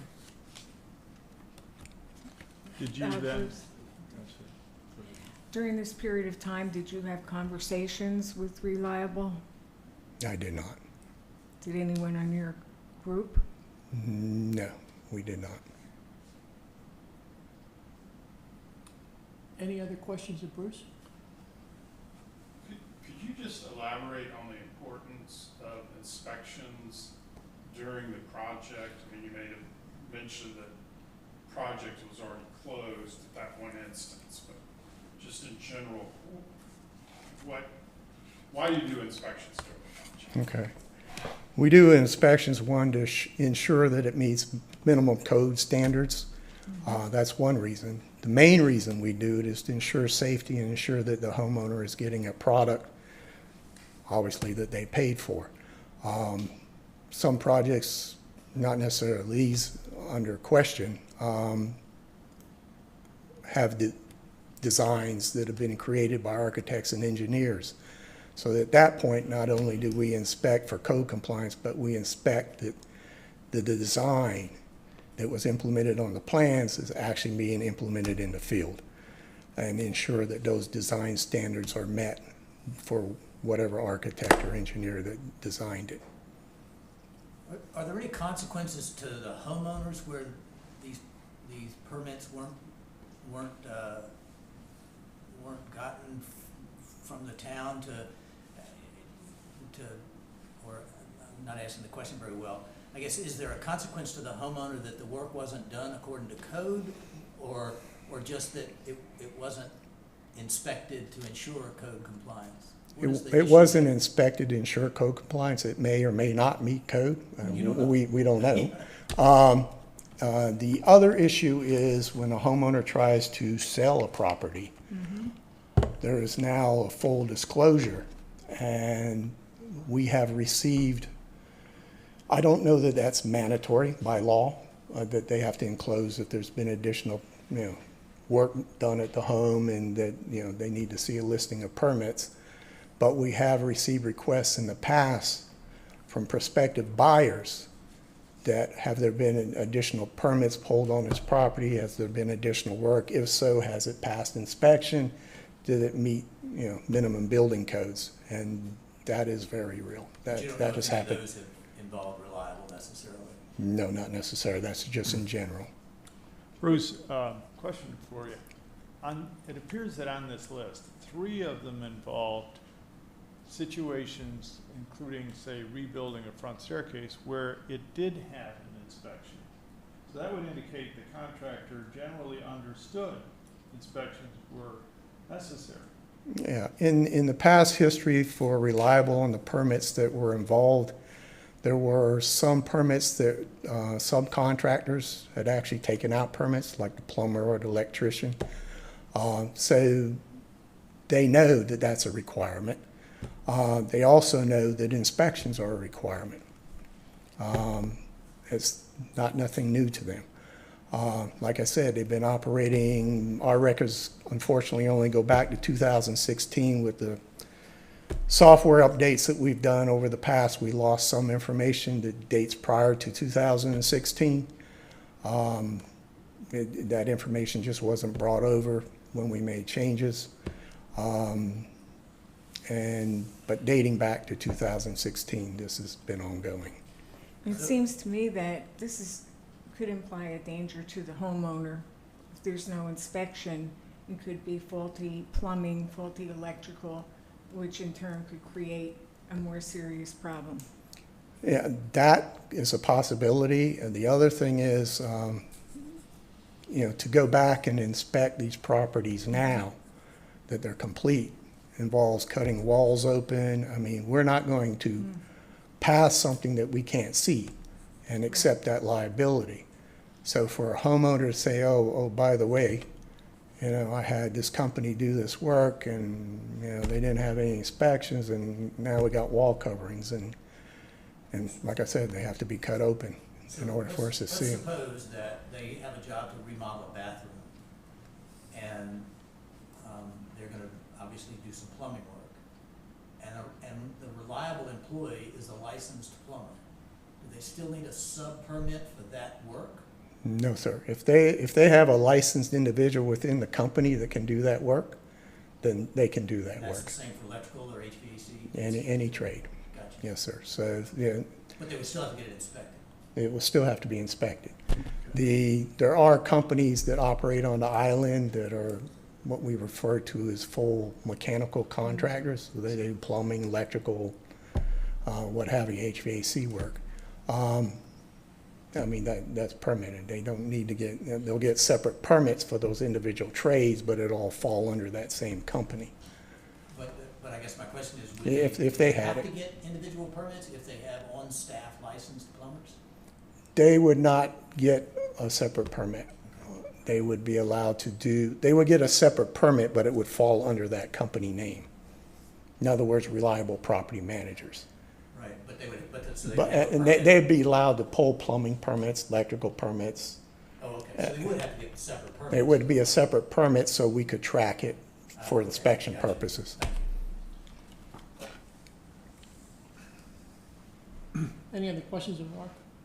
Or, No, Mayor. Bruce, excuse me. All right. Anybody representing Reliance would like to speak? Reliable? Just to be clear, you have the opportunity to present any defense or that you would like. I'm Megan. I'm the CEO of Reliable. Our records, so we have many facets of Reliable, as Bruce said, and we are fairly new to the construction side. We have a residential builder. She was licensed in 2017. And that's when we started putting it out there that we wanted to start doing larger jobs. Our owners wanted it. We only do Kiowa, Seabrook, and Kiowa River Estates. That's all we do. So when we were doing that, Kiowa is a little different. Bruce said we should know. It is our responsibility to know. And we thought we had it set up. We thought we had our system set up, but we internally failed as far as Kiowa goes, as far as closing out A to B to C. I did not know this until last Monday. Had no idea. Blindsided. Very upset about it. When we do jobs for Seabrook or, right there not past Kiowa River Estates, our residential builder's license can do plumbing. Mm-hmm. They recognize it. We can do electrical. They recognize it. Within that Charleston County portal, we have to say, this needs it, and it takes us through. Charleston County even had a seminar that my employees went to. Seabrook, they're a little different, but they keep in touch with us. If we don't do something, we miss a step, hey, Reliable. Same with Charleston County, constantly. We did not have that from Kiowa. Don't need it from Kiowa because, like Bruce said, I agree, it's not your responsibility to babysit us. But we truly didn't know what we didn't know. As far as I didn't know we weren't cleaning it out as much as we should have. The day I found out last week, we were kind of blindsided because we thought we were coming in on Monday or Tuesday to see Bruce for 575 Oyster Rig, who called and made the complaint. And we were ready to explain that whole situation because it's so much more than, there's two sides. We were given this piece of paper. The moment my team got back and shared this with me, I went to work. I made a whole document, looked through everything, found where, why, and how we missed it, what we were going to do to improve it, and in less than 24 hours, I was on the portal, getting the inspections, doing whatever I could. I emailed Bruce the sheet, and he said, you cannot do that, you cannot do any of that until this hearing, which I was like, okay, I was just trying to, now that I knew about it, I was just trying to get a head start on it. If I would have known, I would have had this done. This would have never gotten to this extent. Like I said, we're only Seabrook and Kiowa. This is a main part of our business. A lot of our owners trust in us. We've had to halt it. A lot of owners are counting on us for major remodels and projects that are coming up. I now know what to do, and internally, clerically, pushing a button is almost going to possibly take this away, and it's devastating. So, like Bruce said, don't hold Kiowa responsible. It's us internally, but it is different. It's different than what we're used to on the everyday, and I thought that there was a little bit of a partnership kind of in my head with Kiowa that, if you saw us doing something, if Sharon or Bruce or Leo or whoever it was at that point, we talked to Sharon so much, Karina in our office talks to Sharon so much. Hey, what's going on? Why are we doing this? Because we're even like, Sharon, am I doing this right? And then it's like, no, you don't need a permit to do this. It gets a little confusing. There's been a lot of changes through the years. So I guess, long story short, I'm asking for the opportunity to make as much as I can with this correct. And I know Bruce said, we're not going to pass anything now that we can't see it. I get it. I want the opportunity to make it right, because it was not on purpose. It was not neglect. I would have never paid the money, pulled all these permits just to not click a final button on purpose, and or to follow through like we've neglected to do. So I just want the opportunity to do it right on behalf of our owners, behalf of Kiowa, and I want to be that contractor. My goal is, we're new. I think 4 or 5 years is still baby in contractor world, super baby. I want the opportunity to be that person that people call. I want to make the list on Kiowa. That's what our goal is, to be on that contact list, and I don't want to lose that opportunity. So Megan? Yes. You're disclosing to us, so there's no dispute. No, I mean, we take full responsibility that. You take responsibility, so the air is clear now. You know what's supposed to happen. I absolutely do, and I understand that there was a breakdown. I found it within the hour that Sean and Patty brought it back. Pulled everybody in, found the breakdown in our office.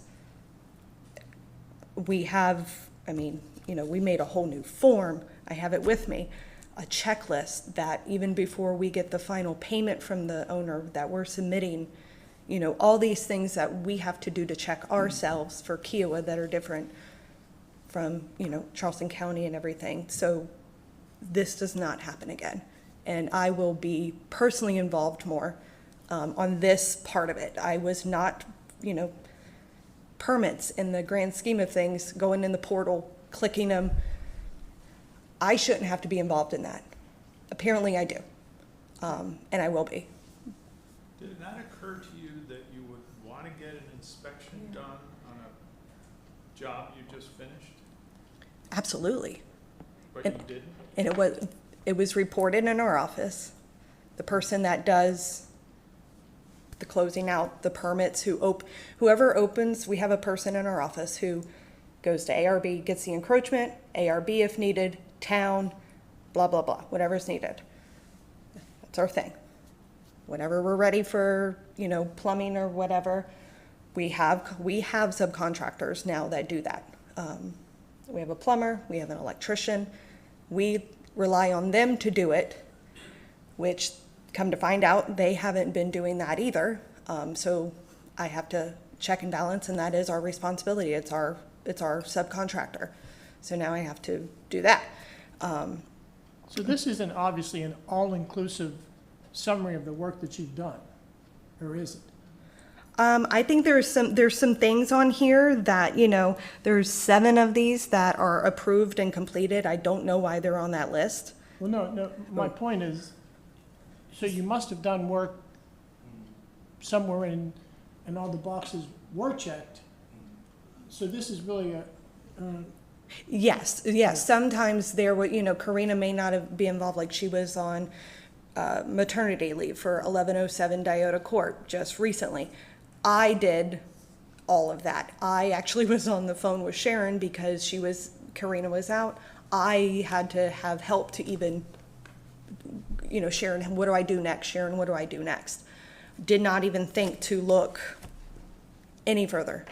So these 40 jobs that are listed on these 2 pages here for 20 months or whatever it is, that's not all the work you've done? No, sir. No. No, sir. So I still, I'm not sure I understand. If an inspection is almost always necessary, whether it's in Seabrook or in the county here, you gotta get an inspection on the point. It wasn't done because administratively, nobody said we need an inspection on this job? Absolutely. The subcontractor didn't say, I'm all ready to go, let's get an inspector in here? It was a hit, or They some just of them. closed it up? Right. Well, so you'll see or you won't see, but some of them, on a few here, plumbing and electrical were pulled. The electrical final passed. The plumbing rough was passed. We just need the plumbing final and the building final. And so there were steps along the way where there was no check and balance when it came to internal clerical work as far as our permits. And I did not know we had this breakdown until Monday. It's a big breakdown. It's a huge breakdown. I was embarrassed. I was mad. And I was also, again, had I had known this, never would I have let it get to this. And I agree with Bruce, it's not your responsibility or his responsibility. I thought I guess I assumed because, we've never had this issue. It's a first issue. It's the first time I've heard about it. Even though it's not the responsibility, if someone came to me and given me the opportunity to fix it or really sat down and say, why are you doing it like this? What can we do to help? It's a mess. I would have never. We had it with Seabrook. We had it with, like I said, we went to a seminar with Charleston County. And it's different. Kiowa is a little different, and we missed the mark on it. I don't know what else to say. Thank you very much. Thank you. Do you have documentation you want to include in the record here? I do have my spreadsheet. I don't know if it's going to make sense. It's up to you, but if you want to leave a copy. Sure, I have. Include it with the record. Sure. Just. Here's our new spreadsheet that we made to give us the check, balance, permits, all of that. And then here's my spreadsheet of my notes. If that's something you want to do. I have no problem. Thank you.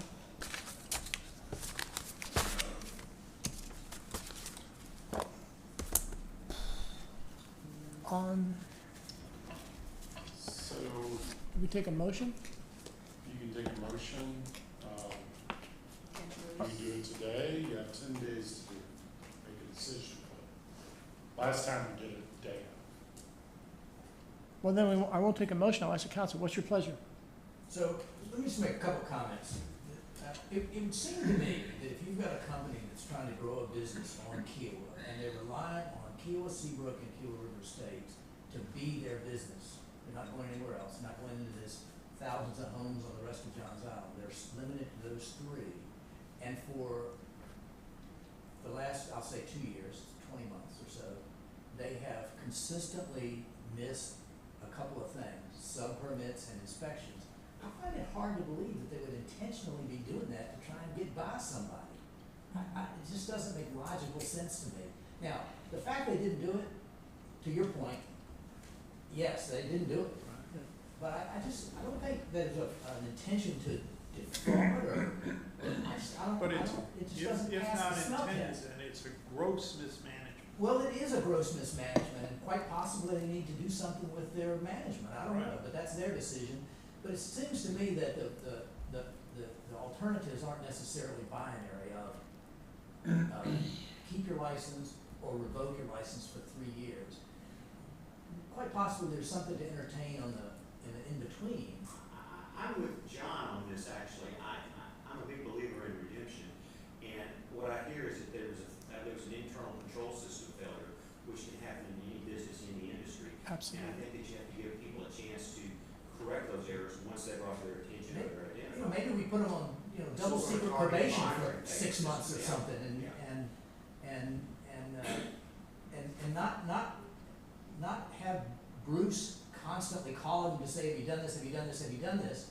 But let them be subject to random tests of their records keeping and see. And if they continue to screw it up, then you know what?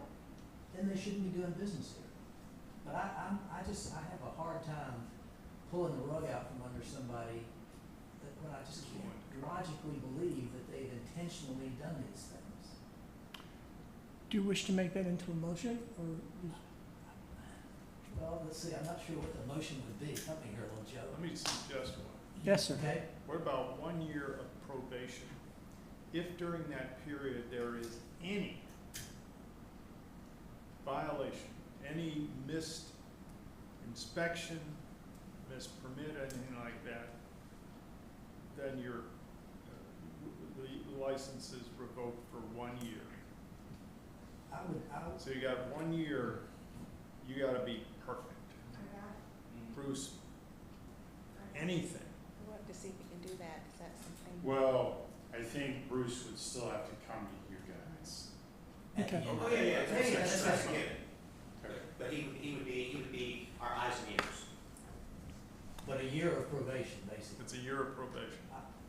I think that's a Are better we making a alternative. formal motion then? Yeah, I'll make that. I'll second So it. it's a year of probation.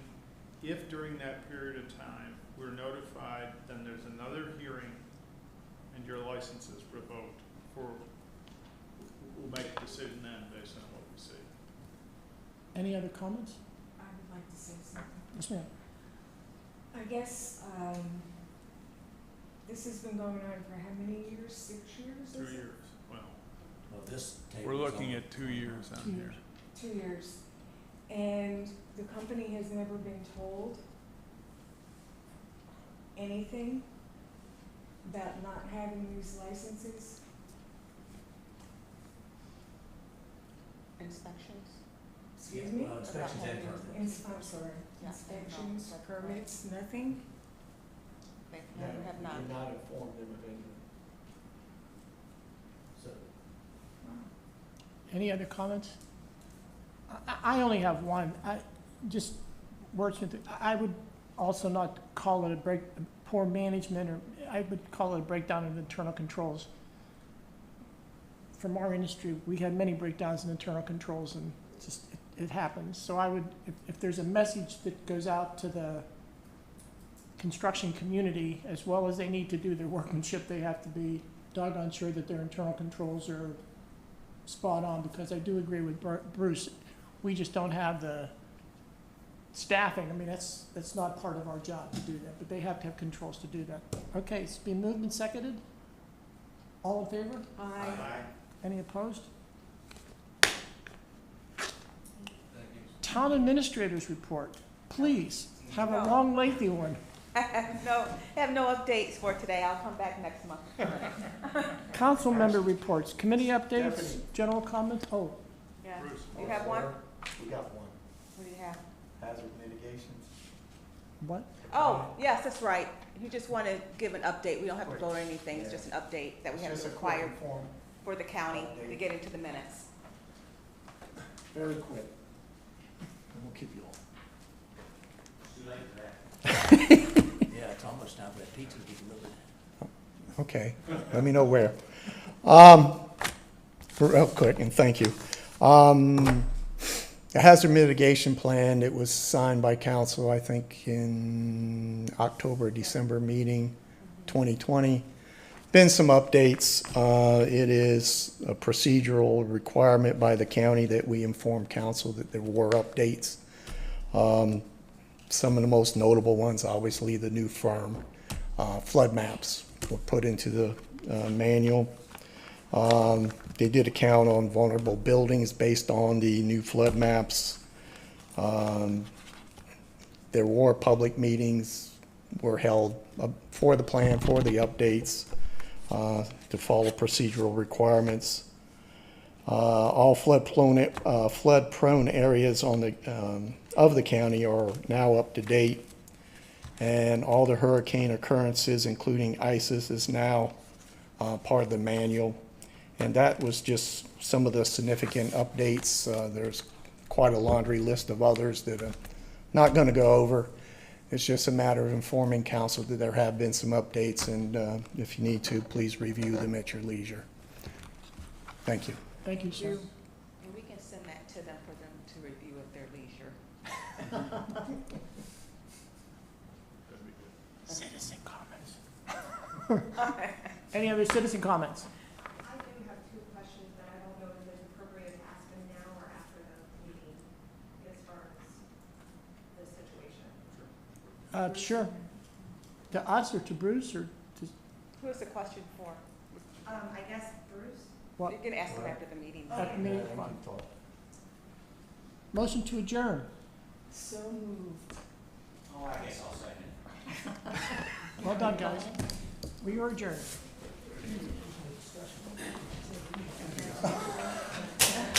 I think we closed this.